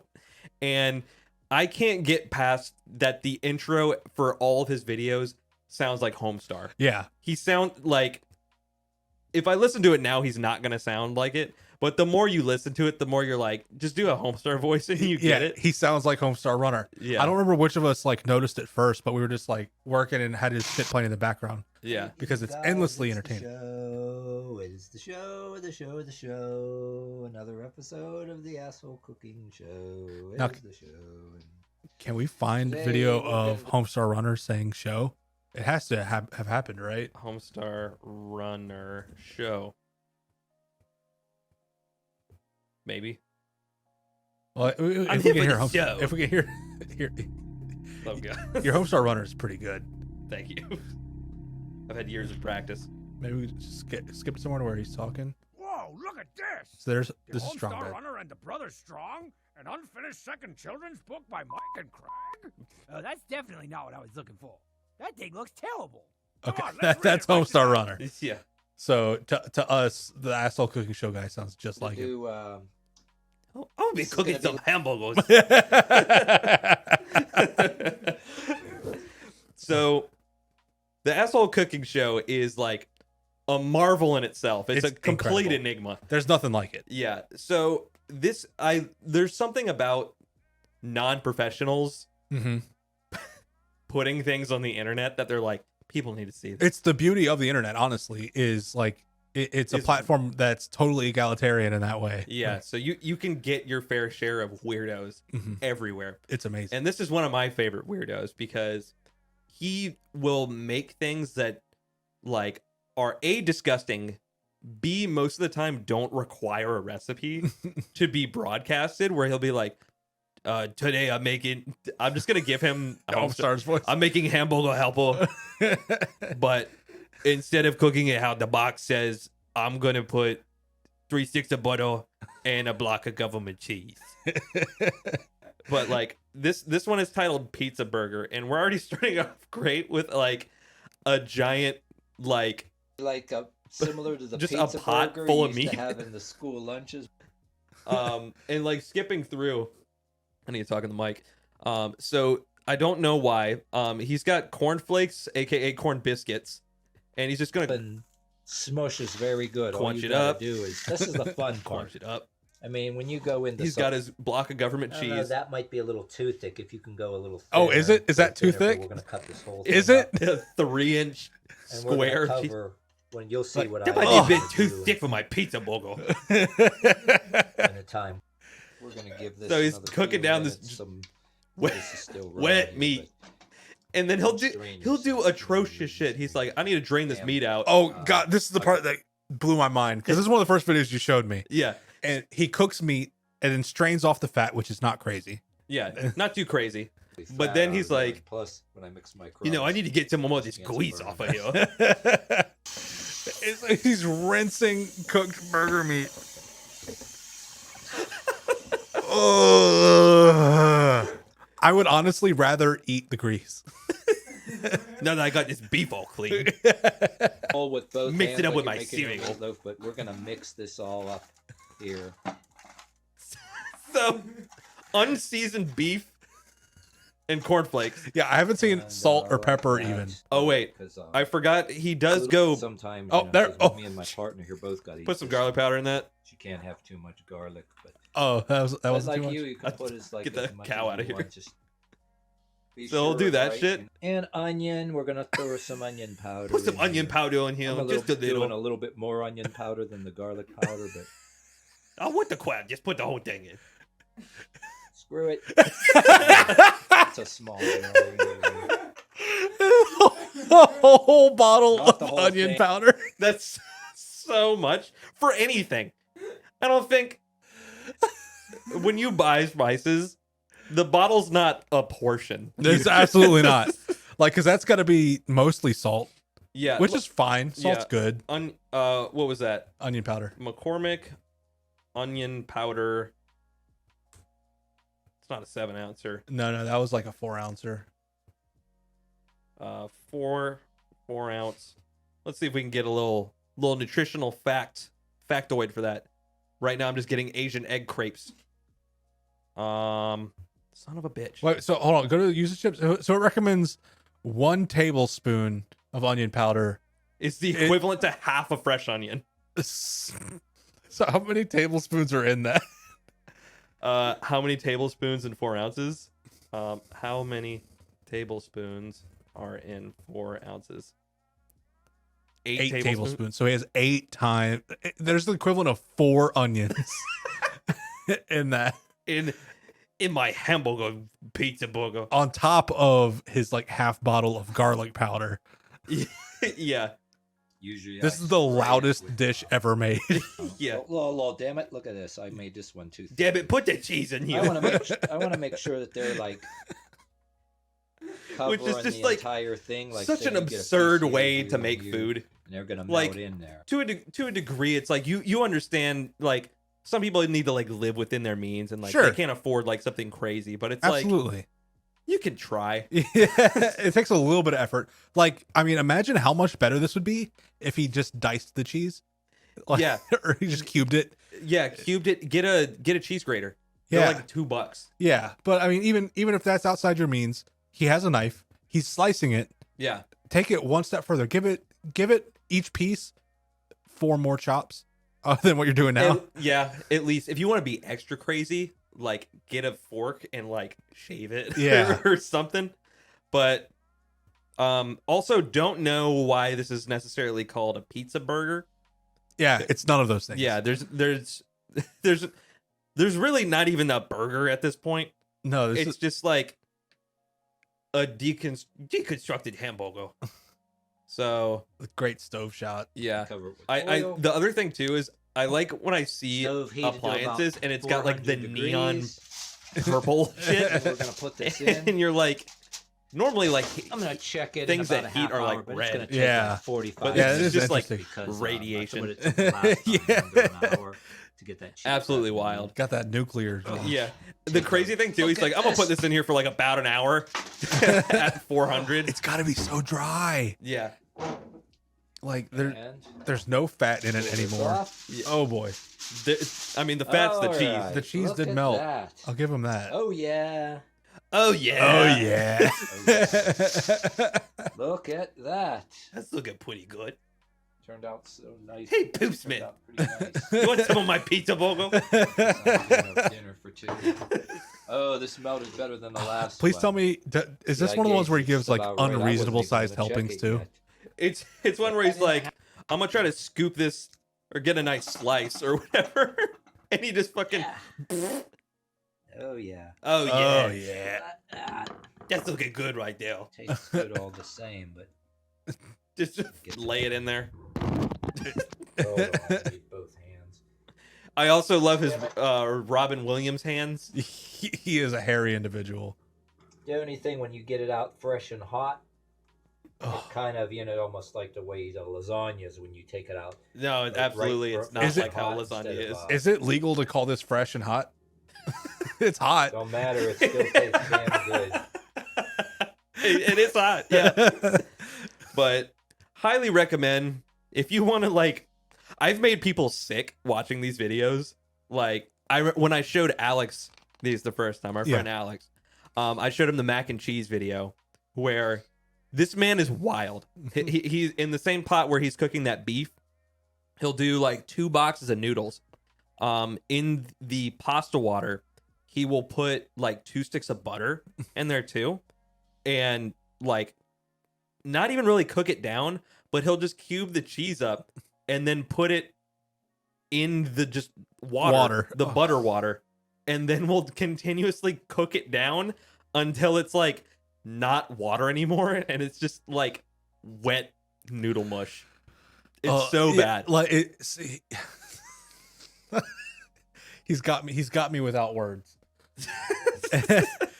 And like, there's no reason for him to be doing this. No one's asking for it. No one wants it. But I think honestly, the most astonishing thing is that he doesn't weigh 600 pounds.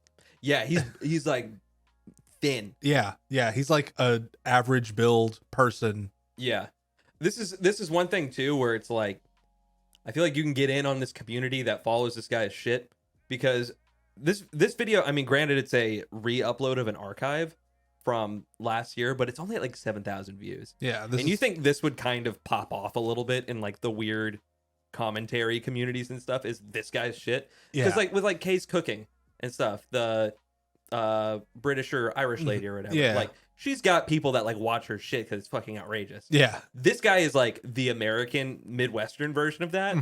But like, I honestly feel like he kind of gives Kay a run for her money. Yeah, no, he's by far the best. Absolutely. Like a long ways away. Yeah. Like, he's so good. Yeah. He's one of my favorite weirdos. And speaking of favorite weirdos, do you want to go into our TikTok thing? Yeah, I got some TikToks pulled up. Okay. So we wanted to talk about some like niche TikTok communities. Do you have my notes open? I can get them open real quick. Okay. Vamp for me. So I'm panicking. I'm vamping right now. So Jared and I guess as you guys have learned throughout this episode, we are collectors of niche. We love weird stuff. I know it's wrong to laugh at people, but that's what we're doing a lot of the time. It's really bad. I mean, I do like to laugh with people, but in this instance, we kind of are laughing at them. But also there are some instances where we are laughing with them, like this first one. There's this guy who is making the hardest t-shirts in the world. Like, that's his premise. He's like, I'm going to make the hardest t-shirt for this thing. So here we go. Lean Team 6, World War Lean. You got an edit with Joe Biden shooting a bottle of syrup. And so they're really goofy, but honestly, I'd buy these shirts. Yeah, I really like the I think the other guy is like Crap Worldwide or something like that. He's the one that did the Florida one. Yeah. And there's nothing to do in Ohio. Yeah. And like Dripper Drone with Biden with the crazy fade. Like, and you know, the thing that this is making fun of, I don't know if the Gen Z kids know about this stuff, but like when we were in like middle school and high school, like mixtape culture, like there was like t-shirts that everybody wore that it'd be like the Pillsbury Doughboy, but like with chains on. I mean, I think it's just mainly picking up on like Atlanta mixtape covers and stuff, because it's like the hyper holy shit real trap shit type stuff where you're like, this is the most ridiculous graphic design choice. Graphic design is my passion. Yeah, it's that, but like weaponized. It's crazy. I absolutely love it. I think it is a valid art style, personally. I love it both ironically and in a genuine way at the same time. Same. It's very like of a specific style, and it like when you see something like that, it yells out like what it wants you to know. Yeah, like at first I'm laughing at it because it's silly. Yeah. But then I'm like, this is honestly an awesome shirt. Yeah. And I would 100% wear it, like without hesitation. Easily. So now let's move on to laughing at people. So there's a category of, I mean, let's call them what they are. They're boomers. It's pretty much all middle-aged and older men that don't really know what TikTok is. They don't know how it functions. Yeah, they know that it's videos, and they know that anybody can post, and girls can see it. So they don't seem to know like what an algorithm is or anything like that. But basically there's several old guys that have just been like, you know, this is a great way for me to get out there, get back into the game, you know, make dating profiles. So like a lot of guys will be like, I'm 6'2", 280 pounds. I own my own business. I'm looking for a girl that likes to cuddle. Yeah, I'm looking for I want a hot 18-year-old, 18 to 23-year-old girl. Must be white. Gotta be nice to my daughter. Yeah, just like insane shit. Let's Yeah. see what cool guy you gave us. Oh yeah, this is a pretty cool guy. He's not actually looking for dates, but he is really cool. Oh, To all my TikTok girls, this is a big booty contest. Post a photo with your big booty and let me tell you booty.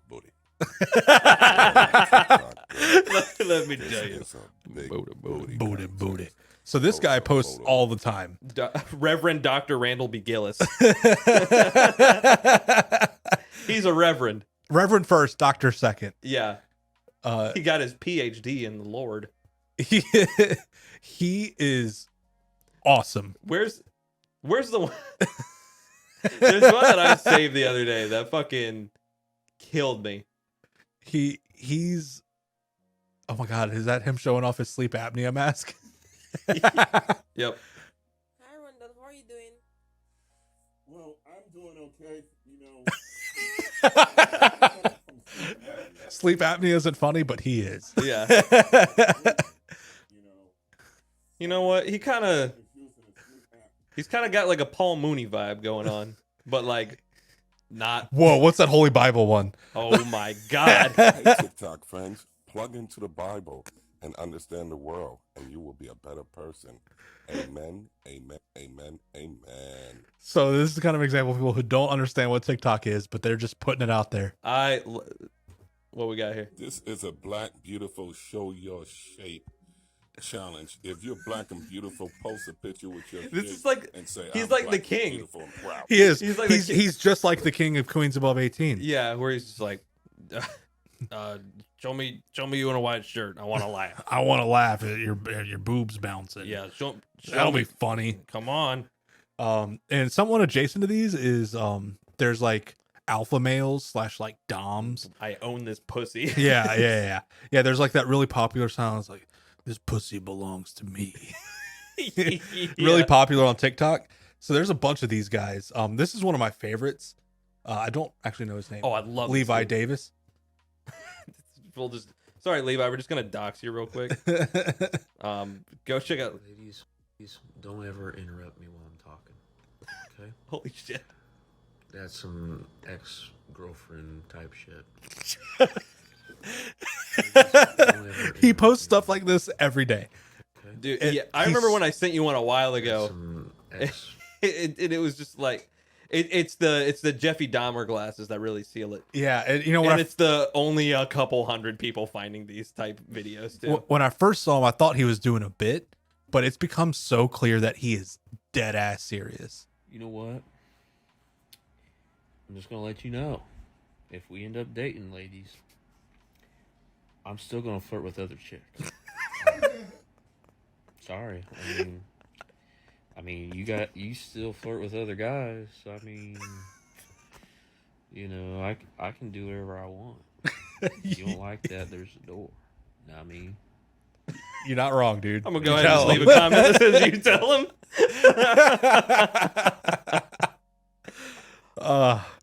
Now, this next one that you have here, I think we found it the same day. We did. And we were like, did you see this thing? And we're like, oh, you mean this? And then just geeked out about it. Yeah, but we had different reactions. You apparently were just like, oh, that's weird, and you moved on. I did a fucking deep dive. You did a deep dive, and I briefly looked up because I wasn't sure exactly what it was. Because at first I was like, this is the craziest slot car I've ever seen in my life. Yeah. But it's model speed car racing.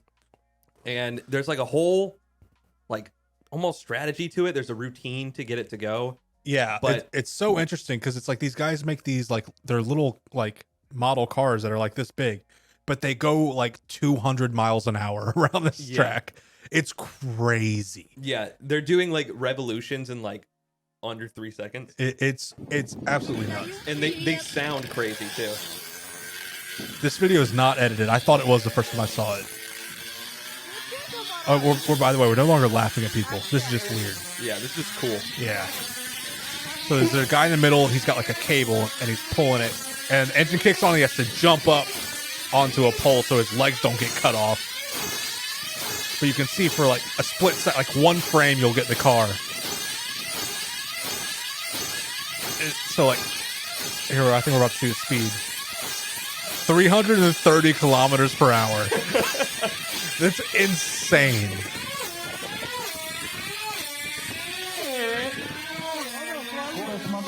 And all I know about this is that it's called like model speed cars. Yeah. It seems to be really popular in like Eastern Europe. Mm-hmm. Is what the impression I get. I haven't seen anything about it in the United States. I definitely want to get into this. It seems really fun. Yeah. Why didn't they have us do this in Boy Scouts? Right? Yeah. Pinewood Derby's bullshit by comparison. Pinewood Derby can suck every inch of my dick. Yeah, and I'm tired of Pinewood putting Derby. quarters on wooden cars to weigh them down. I absolutely love that. I just think it's really interesting. We're definitely gonna deep dive a little further. Mm-hmm. And then the last one I have is unsatisfying CNC machines. This guy's an artist. So this guy basically, he has like a drawing robot and he just makes like little patterns. And his shtick, I'm gonna let you discover the shtick here. But it starts off as just really cool, fascinating, satisfying. Yeah. You know, just making a grid of squares. So he does these every day. Okay. And what's cool about it is that like to do this type of stuff, you know, this is like in the category of CNC, computer number control, where you're telling you're sending instructions from a computer to a robot to do a task. And what you do is you tell the computer the order of operations basically. So he's telling it which way. You can have it guess what's the most efficient way to do it so that it's like the least moves and stuff, but you can add like this human layer to it to make it satisfying to us to see. Mm-hmm. And then my favorite part is that he always just ends it with something really frustrating. He never lets it come to a resolution, and he does all kinds of these. I like how the square in the middle is almost not quite proportionate either. It's like slightly fucked up. It's rotated off center and just wrong. And it's almost upsetting. But like this guy is just a fucking genius. I absolutely love what he's doing. Like as far as I'm concerned, this is pure art. Yeah. I respect it. Since we're kind of getting near the end, Mm-hmm. we have the most definitive list that I've been working on. Yeah. Of, well, I guess we're gonna call it the TikTok shit list. I have been creating a tier list to we're gonna officially rank the worst content on TikTok. Yeah. So this is a little bit confusing as far as how the diagram is laid out. The S tier is the worst type of content. The Bottom of the barrel. Bottom of the barrel, most cringeworthy, just like unenjoyable. As it says here, S tier, peak human garbage. Yeah. However, our F tier is fucking golden content, which is what we perceive, maybe not everybody, we perceive it as the most fun things to watch on TikTok. Yeah.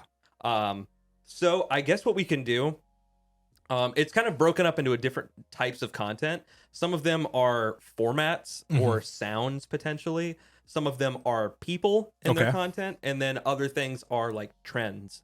So I guess we can start off with, this is the first one. I actually do cuss a little. Oh boy, this is pretty high up there in my opinion. I would agree. I don't think it's as bad as others, but it can be extremely cringe very fast. Yeah, because I think the only ones I do like are the people that lip sync it wrong. That's a very specific thing. That's its own out. genre, kind of. Yeah, bad lip syncs. Yeah, yeah. The interesting thing about this one is that at its core, it's cringe. Yeah. For the people that don't know, it's Miranda Cosgrove from iCarly and Drake and Josh on a podcast, and they ask her if she cusses, and she says, "Yeah, I do actually cuss a little as well." My favorite word is I don't know, fuck. I'm assuming, I haven't seen the podcast, I don't necessarily know the context, but I would assume it's like due to that iCarly reboot and how it's like, oh, we discussed some like more adult themes because it's not on Nickelodeon or something. So it's like, do you cuss? Yeah. I cuss a little. I cuss a little. What's your favorite cuss word? Probably fuck. So yeah, I mean, people obviously took this sound and went wild with it. Yeah. But the interesting thing was that, you know, typically with like when a TikTok sound blows up, people find a way to like deviate from the original concept, Yeah. where like it's unified by the sound, but the outcome in the video they make is like transformative in a way. Right. But this one was just people lip syncing to the sound. Yeah. And I would like to say that this goes in A tier, which is absolutely awful. yeah, I think that's fair. Okay. I think that's totally fair. We can move it around from there. Yeah. That can easily happen. The next one is the arigato cat dances. Oh, is that the? Yeah. It's I think it's here we this. go. This looks like it. I don't know. Yeah. All right. So I mean, let's be honest. The key to being successful with this trend is being hot. That's all there is to it. Yeah, being hot, or the Belle Delphine model being borderline illegal, which we'll get into her in a little bit. So I want to rate this not as bad as I swear I cuss a little, but I would say it's still pretty awful. Then again, it is not at all my demographic. I think it's mostly it's largely inoffensive. It could just be just bad. Yeah, I think it's kind of in the middle, maybe even C tier, because I think it could be entertaining because, like I said, like it's if you want to look at hot chicks, it's probably a good place to start. Yeah, there's a lot of them. We'll leave it at C. We'll come back to it. We'll come back to it because it could get pushed around easily. Yeah. Next we have ASMR live streams. Okay, what kind of ASMR are we talking? This is kind of all encompassing. Okay. There's ones that I do like. Don't know if you would consider it fully ASMR. The anti ASMR with like weed whackers and people just those. I'm a big fan of those. Yeah, but in short clips, not full streams. Yeah, I couldn't do an hour of that. No way. I think it's because I don't enjoy normal ASMR when it involves a person. Yeah. When it's people using them as like, I'm the source of what you look at, instead of like kind of like what we talked about last time with like typing videos. Yeah. That is just like pure aesthetic niceness. Yeah. Like ASMR videos visually don't look that nice because it's a close up of someone's face, which is kind of uncomfortable for me. I don't know what it is, me just not wanting to deal with people. Oh, I feel that. But I think this goes, I'm going to put it could be entertaining before this. Yeah, I think that's reasonable because like it definitely does it for a lot of people, but is it quality content? I would argue no. Yeah. I would say if you're doing it regularly, you probably aren't doing it on TikTok. If you're doing a good version of it, it might not be on TikTok. It's too hard to make money there. Right. So. Yeah, you're not going to get just donations. Let's see what we got here. That sound. Okay, so I mean my gut instinct is that this has to be like probably in the D ballpark, I would say. Yeah. It's been used in funny ways a couple times. Yeah, it's getting old quick though. Yeah, it does not age well. It really does not age well. Yeah. This will probably be low on my D tier. Yeah. I would agree. Sometimes like using it quick in like a way that you wouldn't expect. Like kind of like when it's intercut in between other like meme things, and it'll just be like, just like a quick one. That's good. Yeah. But it when you go like if you spend 10 minutes on TikTok and see it 10 times, like you're gonna be tired of that meme. Yeah. It does not age well at all. Agreed. Berries and cream resurgence. My gut says like B or A, honestly. I'm leaning more towards B. I don't think it's awful, but like at the same time, like who gives a shit? Yeah. Like it's destroyed all the fun of what the commercial was when it came out. Yeah. Because you were like, what the fuck is this? Like, and it was kind of funny then, but now it's just like you're trying to create an internet personality that has nothing to go on besides like 2 words basically. Yeah. There's nothing else to do. Like you can't develop this into anything besides like, hey, remember this commercial? It's from a dead like end. 05? Yeah. But what was amazing, the only positive of it was how quickly the guy from the commercial like seized that opportunity Yeah. and like had his hair done. I mean, I don't know if he maybe just wears his hair that way or if it's a wig or what. Yeah. But I mean, he was ready. He's back. Yeah. He tried to take that as his opportunity to become an influencer. Didn't work out. Yeah. But that was really interesting to see, like, because it's not often that something blows up to that level and then the person that it's about also gets in on the joke. Yeah. Embraces it. Like, Because Miranda he knows it's like, it's a character. So it's like, he's like, oh, I can just be this character again. Exactly. It's easy. You can just step right back into it. But like, for example, Miranda Cosgrove isn't doing like, oh, sometimes I say fuck. Yeah. Like she never did that sound. No. I'm going to leave it in B. I think that's B reasonable. for berries and cream and also for bad. Yeah, that works for me. Speaking of B, Bella Porch, just as a whole. Just as a human content, all the above. I'm going to go for, I'm going to say it's more bad than berries and cream. Because from the content I've seen of hers, there isn't. Mm-hmm. There's nothing there. It's her and a camera. I mean, just saying, like, I mean, if I can call me dumb man guy for this opinion, but like, there's nothing going on. Yeah, you know, I think that is reasonable. I mean, her most famous TikTok, like the one that blew her up, was that she used that M to the B sound, and all she really did, you know, just to prove how low effort it was, we're gonna do it in post to my face. But she just like lip syncs like M to the B, M to the B, M, and then she just goes, and that's it. It's just a face zoom. Yeah, and then just track it to your nose. Yeah, that's all it does is just tracks with the head. Yeah. So if we actually listen to this full back, you should see me edited just like Bella Porch. Yeah. Hey, me in post, remind me to just put the audio under it, but like not quite the right version. If I can find a MIDI of it, it'll be great. That'll be perfect. Yeah, I'm gonna say more bad than berries and cream. Yeah, I think that's fair. Another B, Return of Belle Delphine. You know, I don't know how much input I have for this one. I only know of her like passively. I know that she was the one that did the bathwater thing, right? Yes. And I know that she like did OnlyFans for like a day, and it was really popular. She's still doing it. Oh, she's still doing it. Okay. She's come back, and to like most social medias. She came back again? Yes. Okay. So she went away for a while. Mm-hmm. And then she came back and started posting on like Snapchat and Twitter again after like a year or two of like nothing. Just like, boom, hey, what's up? And then with that comes I'm going to be posting on OnlyFans again more regularly. So almost like an advertising ploy. Okay. To a degree. Gotcha. That's how I would understand it. Mm-hmm.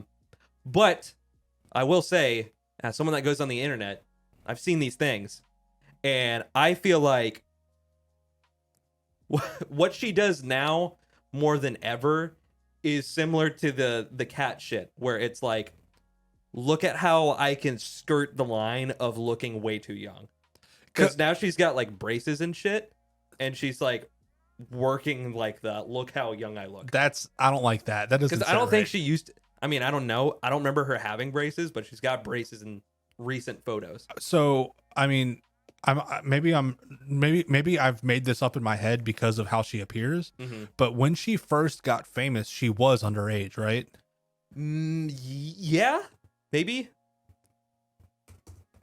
She's 22 now. Okay, so maybe no. I guess she was an adult. She must have been like just 18. Yeah. Okay.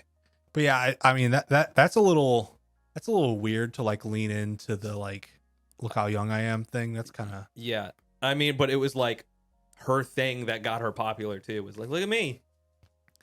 I mean, Hawaii. Didn't she kind of popularize the like drooly face thing that I don't know how to say it. Ahego. Yeah. Ahegao shit. Yeah, I don't get it.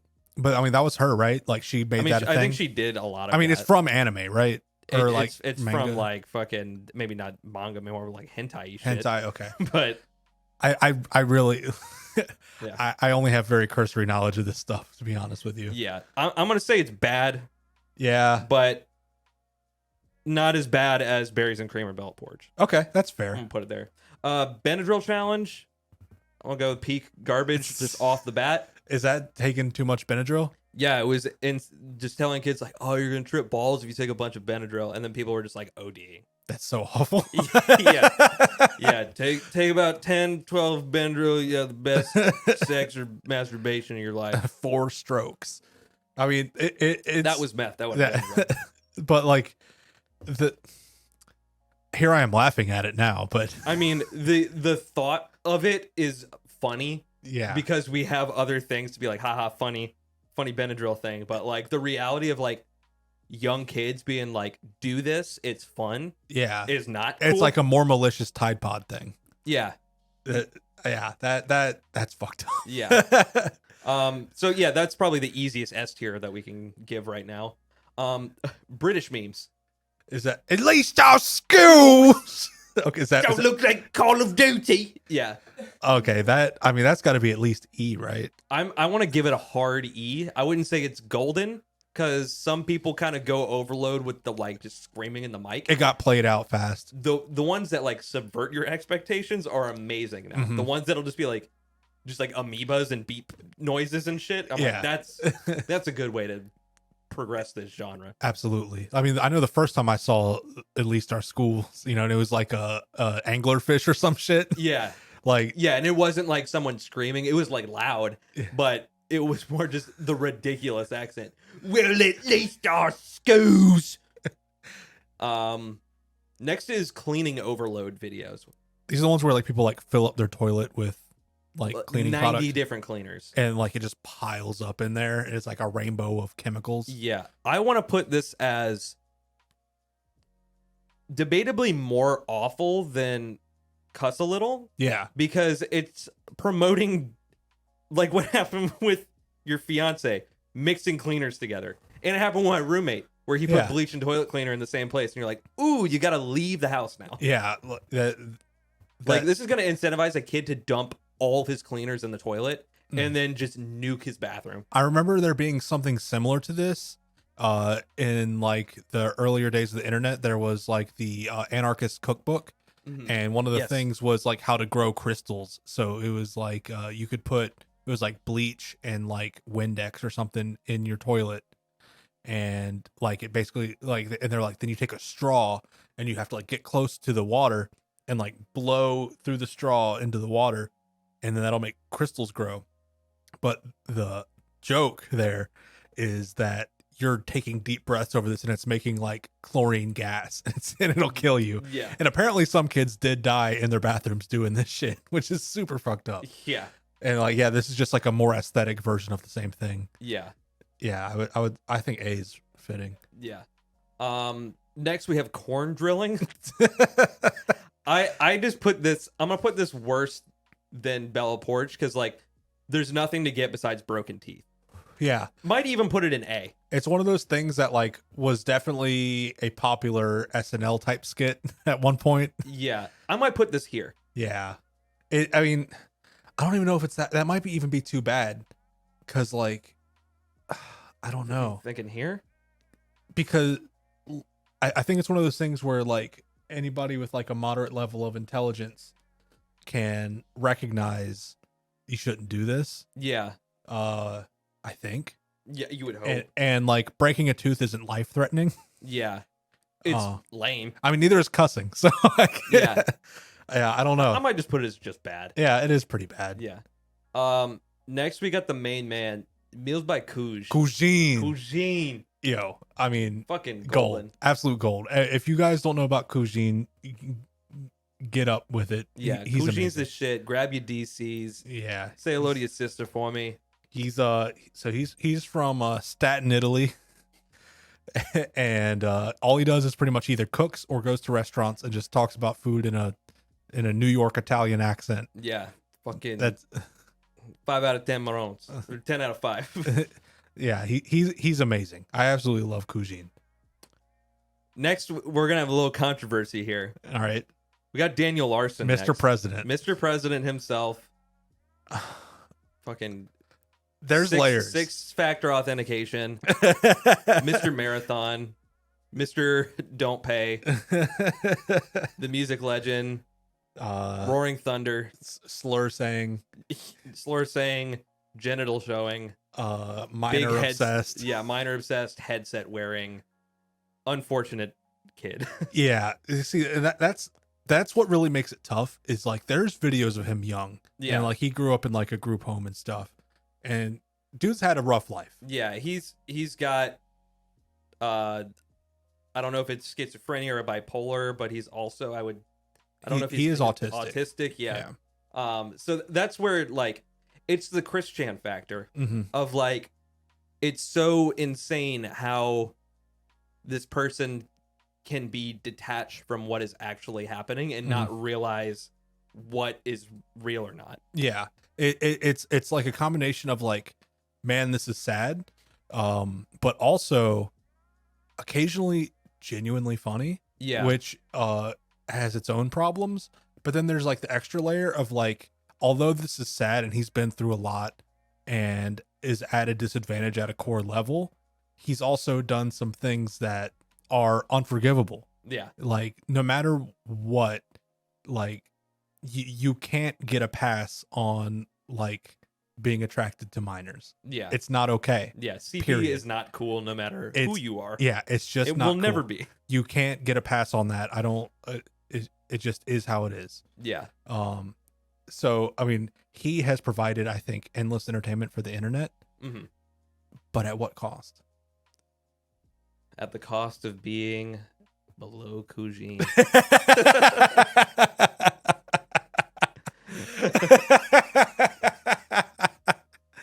All right. Yeah, that's fair. Okay. Dry scooping.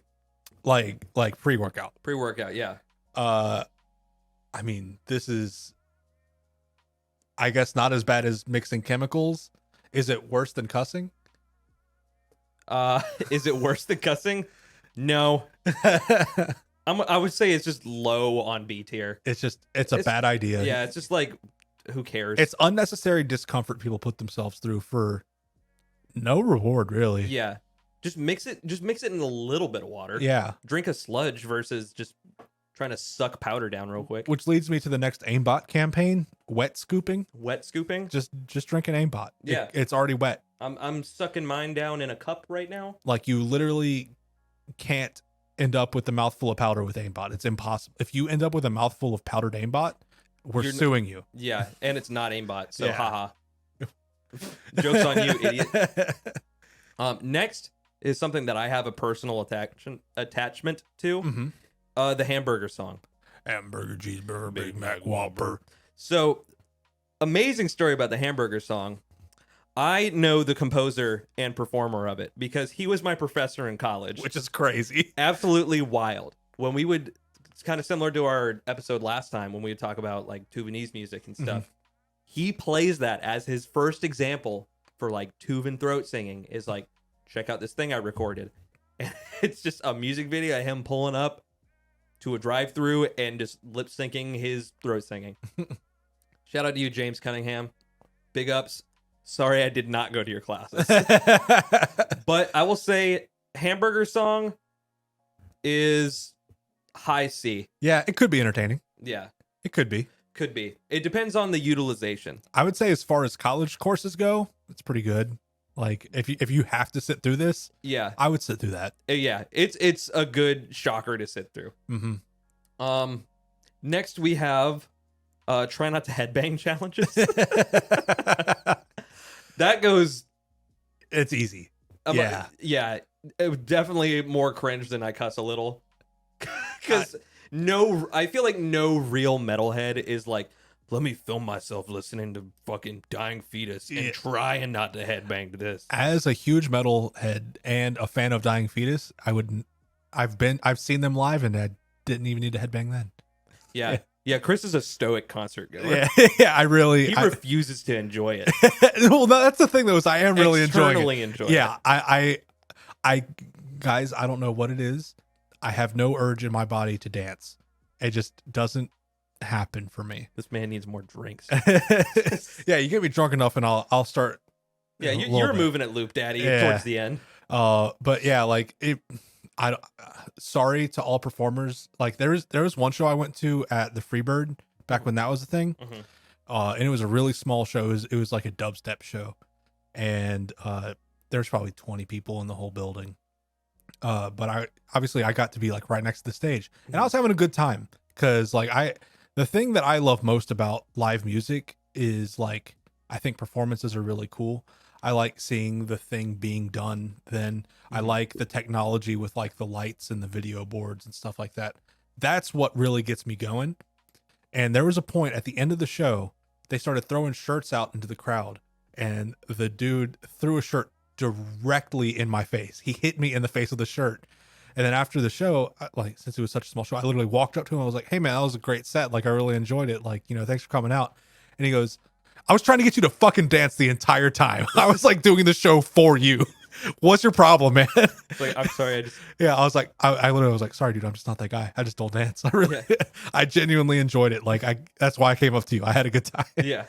So sorry to all performers that have ever seen me, including you, Jared. Yeah. Every time I look out, you are just fucking staring. Yeah, yeah. Staring at the back of the room. At Jared's last show, I went, and like halfway through his set, he makes eye contact with me, and then points at me, and then he goes, and he was pointing out that he liked my shirt. It said the Joe Rogan podcast that had Sonic and Knuckles making out on it. Yeah. Or is it Sonic and Shadow? Either way, it doesn't matter. Yeah, it's Shadow. Next we have My Heart, I Loved Her. Which I would say is worse than the metalhead thing. Yeah, it's pretty bad. Just like I don't care how it's used. It's cringe no matter what. Yeah. Yeah, even the origin material, it's very cringe, but it's almost not even like the good cringe. Yeah, no, you're just like this kid is gonna hate the future forever. Yeah, this is forever on the internet and he cannot escape it. Yeah. I feel like that's where my opinion lands on that and is firm. Next is Hinge profile sounds. I would say it's not extremely entertaining, but it's more entertaining than the Yeah, so it has potential for it to be hilarious, but usually the people doing it are it's whatever. Well, so that's the thing about it is like at first it was really good because it wasn't intentional. Yeah. It was just dudes really shooting their shot. Yeah. And now it's people being like, I want to get a good TikTok. Yeah. Let me just record this thing real quick of me doing like a R2D2 impression and let's get it on there. There's a subreddit and it's called like Hot Dudes Reading on the Subway or something like that. And it's it came from like an authentic place, and it was like people in New York City seeing dudes on the subway reading books, and they're like, "Man, that guy's hot. Look at him read on the subway." And they would just like take like creeper pictures of him and post them on the subreddit. But now it's evolved to where people are trying to get on there. Yeah. I learned about it because my brother's one of them. He went and he bought like a bunch of books with like crazy titles, like Living with a Giant Penis and stuff like that. And so he'll like get like all dressed up and then go sit on the subway with these crazy books, trying to get on there. Oh yeah. But you know, kind of as funny as that is, it kind of shortens the lifespan of the meme. Yeah. Because as soon as it becomes intentional, it loses its sparkle. It's inauthentic at that point. This one is going to be a little tricky. Hit or miss, girl. I'm going to say, just for the legacy of the girl herself, high C. Spinoffs, not so great. But you have to admit, this is probably one of the most popular like songs and like videos of all time on TikTok. It like defined TikTok in like 2019, early 2020. Yeah. Like, I mean, and to the point where now you don't even have to use the sound anymore. And it became like separate trends. Like there's the hit or miss trend with like those little jelly bubbles. Yeah. It's like little pouches of jelly and you bite into it like this with your front teeth. And then the hit or miss is whether or not you get the jelly in your mouth. Yeah. And like that's become its own content. So I mean, I think there's validity to it being C. Yeah. I'm gonna just do that for the pure, just like it's almost like a pyramid type thing. The Dunder Mifflin pyramid? Yes. Or the Saber pyramid? Yeah. Everything's a prism. Indian Joker. I'm gonna give this awful, but not as awful as I actually do cuss a little, because some of these are like hilarious because of what it is. Yeah. It's because they seem so earnest. Yeah. And it's like it's just the format. Like that's just what they do. You're just rolling your eyes back and I can't do it. Hold on.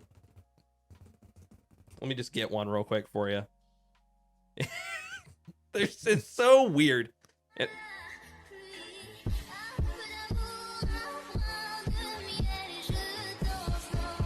अभी किया नहीं है, अब करूँगा.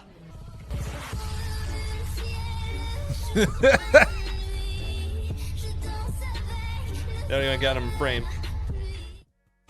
It's so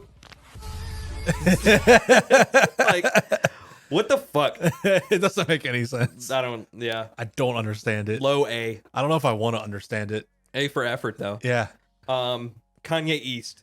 I mean, it's up there. I'm gonna give him more entertaining. No, less entertaining than British memes. You're gonna say it's less entertaining than, you're gonna tell me right now that you know what? I've laughed harder at Kanye East than British memes sometimes. Like the fact that he would go live and then just like freestyle based on the comments on the live and then get banned in the middle of the live because he would say anything. Like, I mean, the most popular one is Fortnite balls. I'm gay. I like little boys. Yeah. It's yeah, Kanye East is amazing. And what an amazing thing to get in early on. Yeah. It's just, I'm a freestyle whatever they put in the chat. And the most amazing thing is he both kind of looks and sounds like Kanye West. He's just like, he's like fatter. Yeah. But he has like the same facial hair. And when he puts the sunglasses on, like you could fool somebody, I think. Yeah. Like, oh yeah, Kanye used to be fat. Here's a picture of old fat Kanye. Yeah. Yeah, Kanye used to suck. Next we have what is his name? Cabby Lame. Yeah. Give me a little close up on this. It's this guy. That dude. You know, I'm gonna say it could be entertaining. I think I'm putting it hard. Like he blew up faster than like PewDiePie. Like he was huge. Yeah, but like, man, you gotta give him credit. I gotta give him credit that like he made a career without saying a word. Yes, but is it good content though? No. Yeah.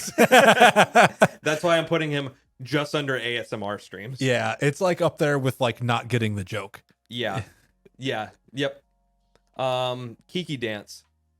This was just a bad idea. Yeah. I never laughed once at a Kiki Dance, to be honest with you. I'm gonna put it. I feel like it's awful. Yeah, that's fair. Because it's basically ghost riding the whip, but like you just made it way lamer. Because like ghost riding's already stupid as fuck. Yeah. But now you're just like, let me try to do this. Like, let me just dance outside my door to this Drake song, and like my friend's gonna record it in the passenger seat, and like if something happens, oh yep, oh well, sorry, two of us get hurt. Female hype squads. Conceptually funny. Conceptually D. Yeah. In theory, yeah, mid B is pretty fair. Before or after Berries and Cream? I think it's worse or better. It's better than Berries and Cream. Okay, so I'll put that there. Yeah, I think that's reasonable because like there were a couple that were good, and the beauty of that one is that it can be funny, not from what they're doing. Is kind of the key there. Is like it could be used as like a wholesome thing or whatever, but it's the only time it's good is the ironic use of it. Yeah, exactly. Like and then you get like it comes to like the old boomer who doesn't know how TikTok works, and he does something like he just puts on sunglasses and they cheer. Yeah. And like that's unintentionally hilarious. Yeah. That's again brings back I will laugh at you for that. I'm laughing at you.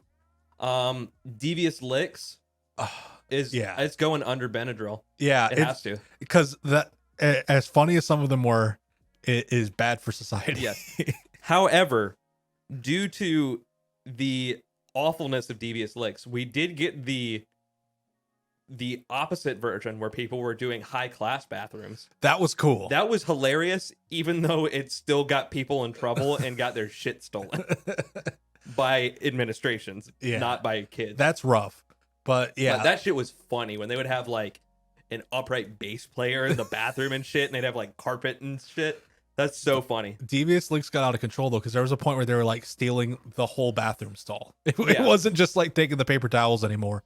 It started from like we're emptying the soap dispensers and taking all the paper towels to we stole the bathroom. Yeah. It's just a concrete box now. Yeah. Kylie lips. That can go pretty high up. Yeah. I'm gonna put it here. Does that look good to you? Yeah, I think just that's just an reasonable. A tier underneath cleaning overload, second place.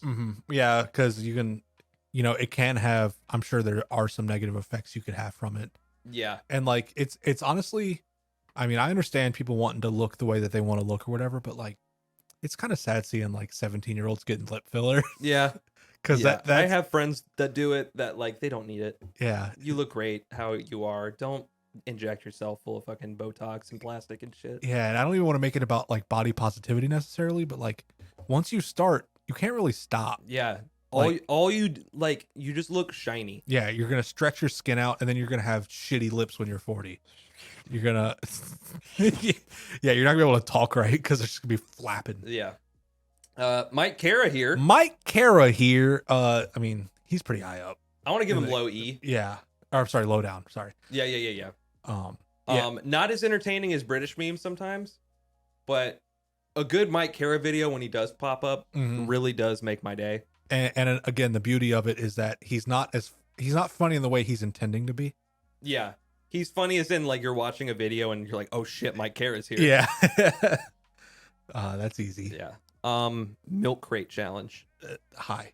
That's got to go high. Because do you feel it's worse than cleaning? Do you feel it's peak human garbage? I don't think it's human garbage. No, it's I not think human garbage. Awful. I think It it's is bad. the peak awful. Yeah, it's as bad as it's pretty bad for the awful category because like it can so quickly turn into watching somebody break their neck. Yeah. Which personally, I like watching somebody fall like doing something stupid can be funny, but as soon as like their arm snaps backwards or something, I can't watch it. They pull a Tom Segura. And Yeah. they're just like, Yeah, I can't watch that shit. yeah, nope. Mason Troy Adams. Oh,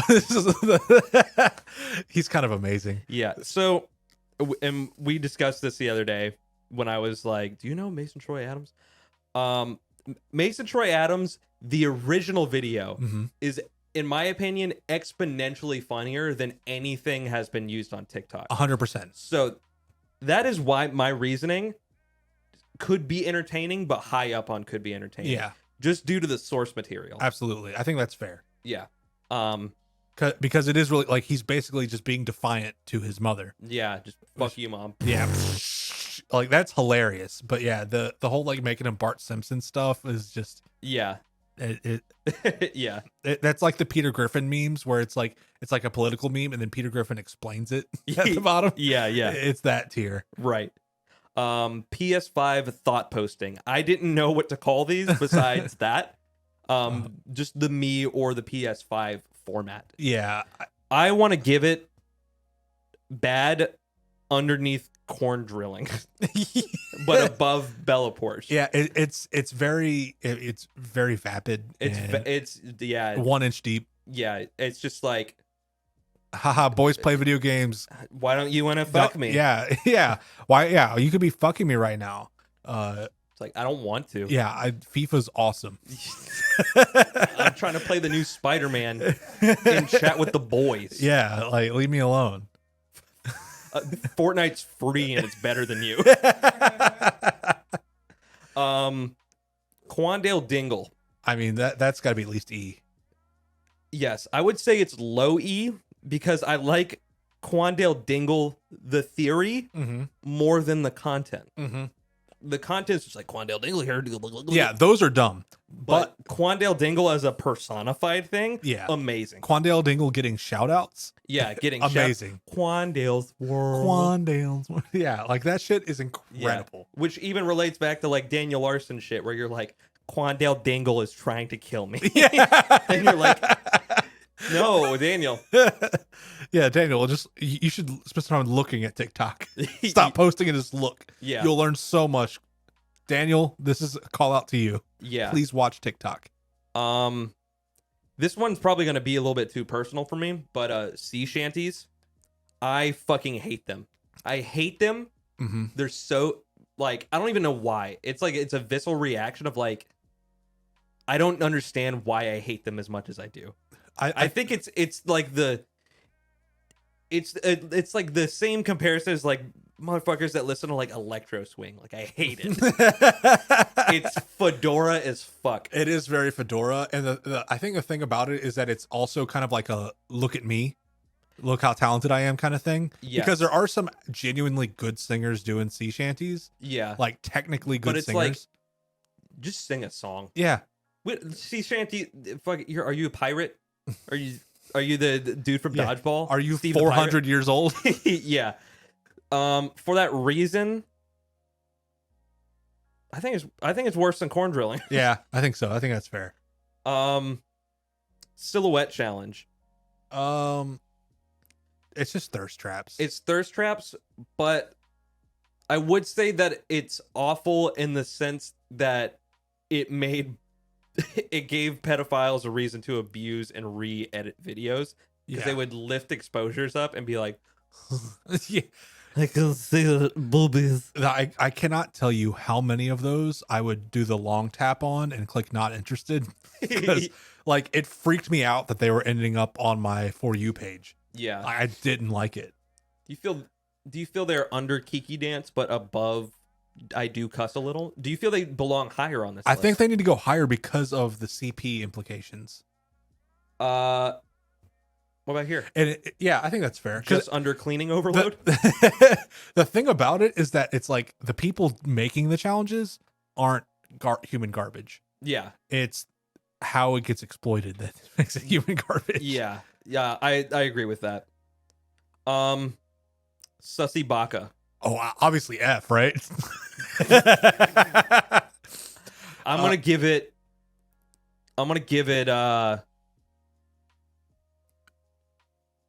above ASMR live streams. You don't like Amogus? I mean, like, granted, the amount of times you say it's like, I don't know if it was ever meant to have a genuine funny haha, and it was only meant for ironic funny. Right. But I feel like there was a point where it came from sincerity. Yeah. And it's only funny in an ironic sense. I think that or a post-humorous sense. Yeah, I think I totally agree with that because like when you see the video of like some middle schooler like sitting in class, wow, you're being a sus. It smells like sussy bakas in here. Like dying behind their mask. Like the sincerity there makes it awful. Yeah. That's why flat in the middle. Yeah, I think it's a fair right down the middle, middle of the road. It's not awful. I wouldn't say it's enjoyable anymore. Teeth filing. Ugh. Low F. It's hard to even look at. Yeah. I don't even like I don't understand like the thought process. It's like let me file my teeth. Yeah, let me take away my enamel, which is like so hard to recover. Yeah, I know that like my parents make me go to the dentist all the time. And nothing is wrong with me cosmetically. Most likely, excuse me. But like, dude, if you're like fucked up about it, like tell your parents to get you like Invisalign or something. Yeah, like that's something. It's so much worse than like, I don't know about you, but like seeing people bite into popsicles makes me mad. I think it's because my fucking teeth suck. Yeah, I got sensitive teeth, so I can't like seeing somebody do that is like the same as seeing somebody get kicked in the balls. Yeah. I just go like I can't do it. And like that's up there. Yeah. Here's a specific thing about me. I can do it with my top teeth. My bottom teeth are way more sensitive. Interesting. So whenever I do like bite into ice cream, it's top teeth and tongue. That's my interesting technique. Yeah. Just lick it. That's my leverage. Just lick it, man. I mean, I usually do, but like sometimes I'm like, I just want to gotta get it that in. piece off. Yeah. Gotta get it in. Yeah. Like ice cream. I can't just sit there and do this all the time. Sometimes you just need to get a good chunk or get a good suck off. I'm going to save this one for last. Tramp stamps. As a concept? The band. Oh, the band. The band trans. The industry plants. Yes. They're pretty high up there, right? They are. They're universally hated. They are. But like, are they genuinely offensive? I would say no. No. I would say no. I'm going to put them beneath My Heart, I Loved Her, but more awful than Try Not to Headbang challenges. Okay, yeah, that's fair. I think that's totally fair. Yeah. Pussy tight, pussy clean, pussy fresh. It's kind of funny. I'm gonna give it a more entertaining than a sound. Yeah, like I it's one of those things that like if I laugh at it, I feel bad for having laughed at it. Yeah. Yeah. It's a fart joke. it is a fart joke. It's like the combination of things too. It's the sound. Mhm. It's just the way it's presented to me, because I never expect it when I do hear it, and I'm never ready for Pussy Tight song. My name is Cheeky. Cheeky. La la la la. That's the only one I like, is the Chinese people doing it. Yeah, see, that's the thing. It's a specific group of 4 people that do it. Yeah, and they're amazing. They're I love amazing. them. I love them, and it's the egghead guy. Yeah, And yeah, just in the corner, like reacting to his own TikTok, basically. I this one's a hard one to rank because like it's as cringe as something can be, Yeah. but I don't like it. Also, I love cringe, but I don't like it. Yeah, I don't like it either.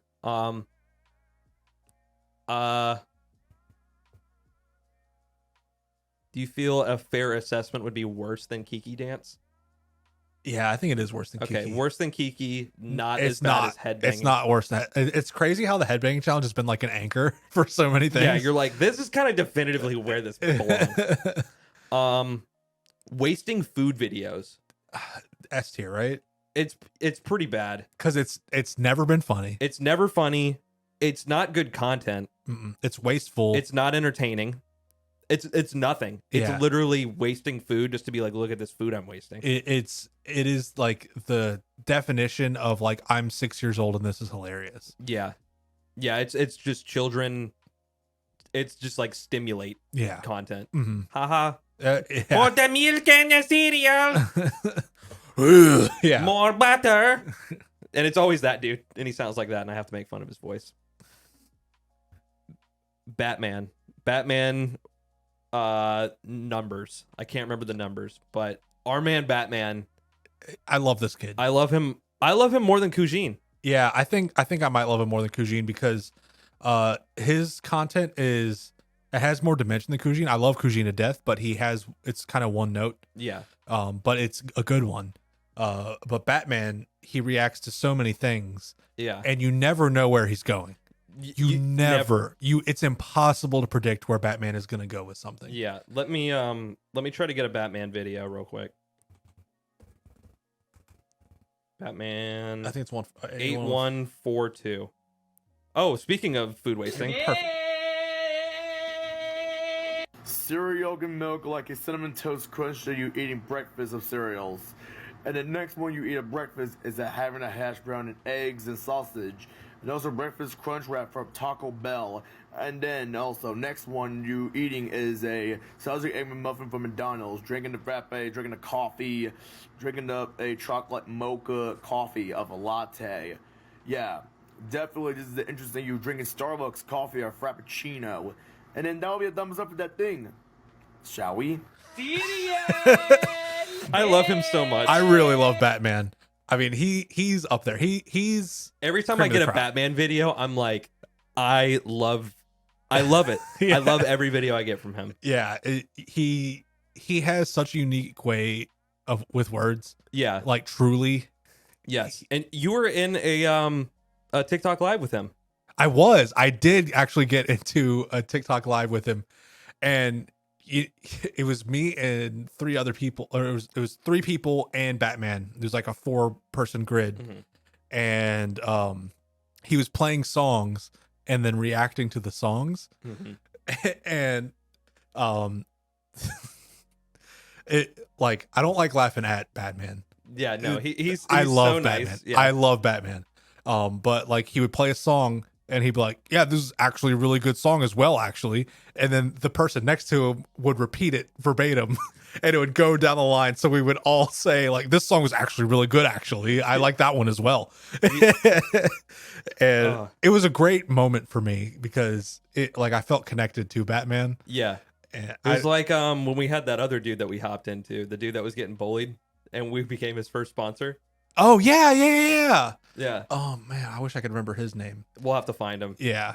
But yeah, it was like a kid who he just looked weird. He just looks a little goofy, and but he's really, really nice. Yeah, and he was so excited to be chatting with us. Because people were making fun of him, and I just like did a guest request, and I'm like, hey man, I'd love to like send you my products. Like, you're a cool guy. Like, yeah, do you like Oreos? Yeah, do you like Oreos? Do you like energy drinks? So I sent him Dunkerator, which was my dumb invention.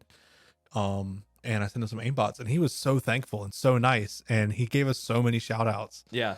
And like, I didn't even necessarily ask him for any of that. Yeah, we're just we just want to send you something. Yeah, I just wanted to send him something, make his day, because it was unfair what was happening to him. Yeah. He was being made fun of. He just wanted to have a good time. So which is what Batman's here's for. Yeah, absolutely. Here's for whatever. Chinese products with horrible sounds. Those are pretty high up. I want to say they're entertaining, but you can't watch it for an hour. No. More entertaining than Quandale Dingle. Yeah. Yeah, I think that's fair. Yeah. Not as good as Mike Cara. But no, absolutely not. I just need to get one real quick. If I can find it very quickly. It's just like I have it. The sound of this specific one has been haunting my brain for days. I know exactly which one you're talking about too. Yep. Here we go.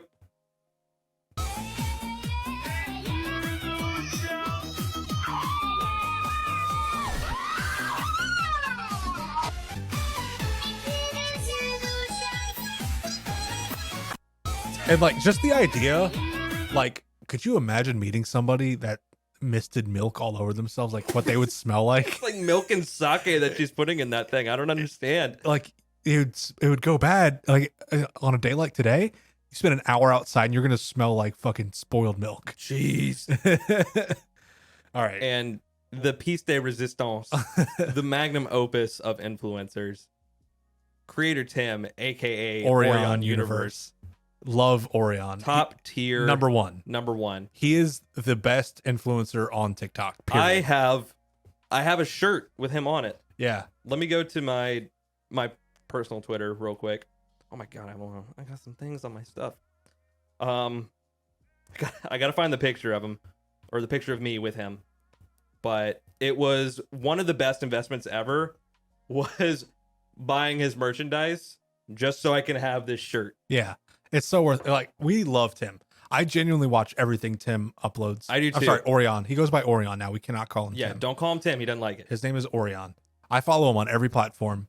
I like everything he posts. Yeah. I've been trying so hard to go live with him because he refuses to answer you. Which is weird because I'm also an influencer. Yeah. And I want to talk about influencers. I want to talk about being an influencer with him. Yeah.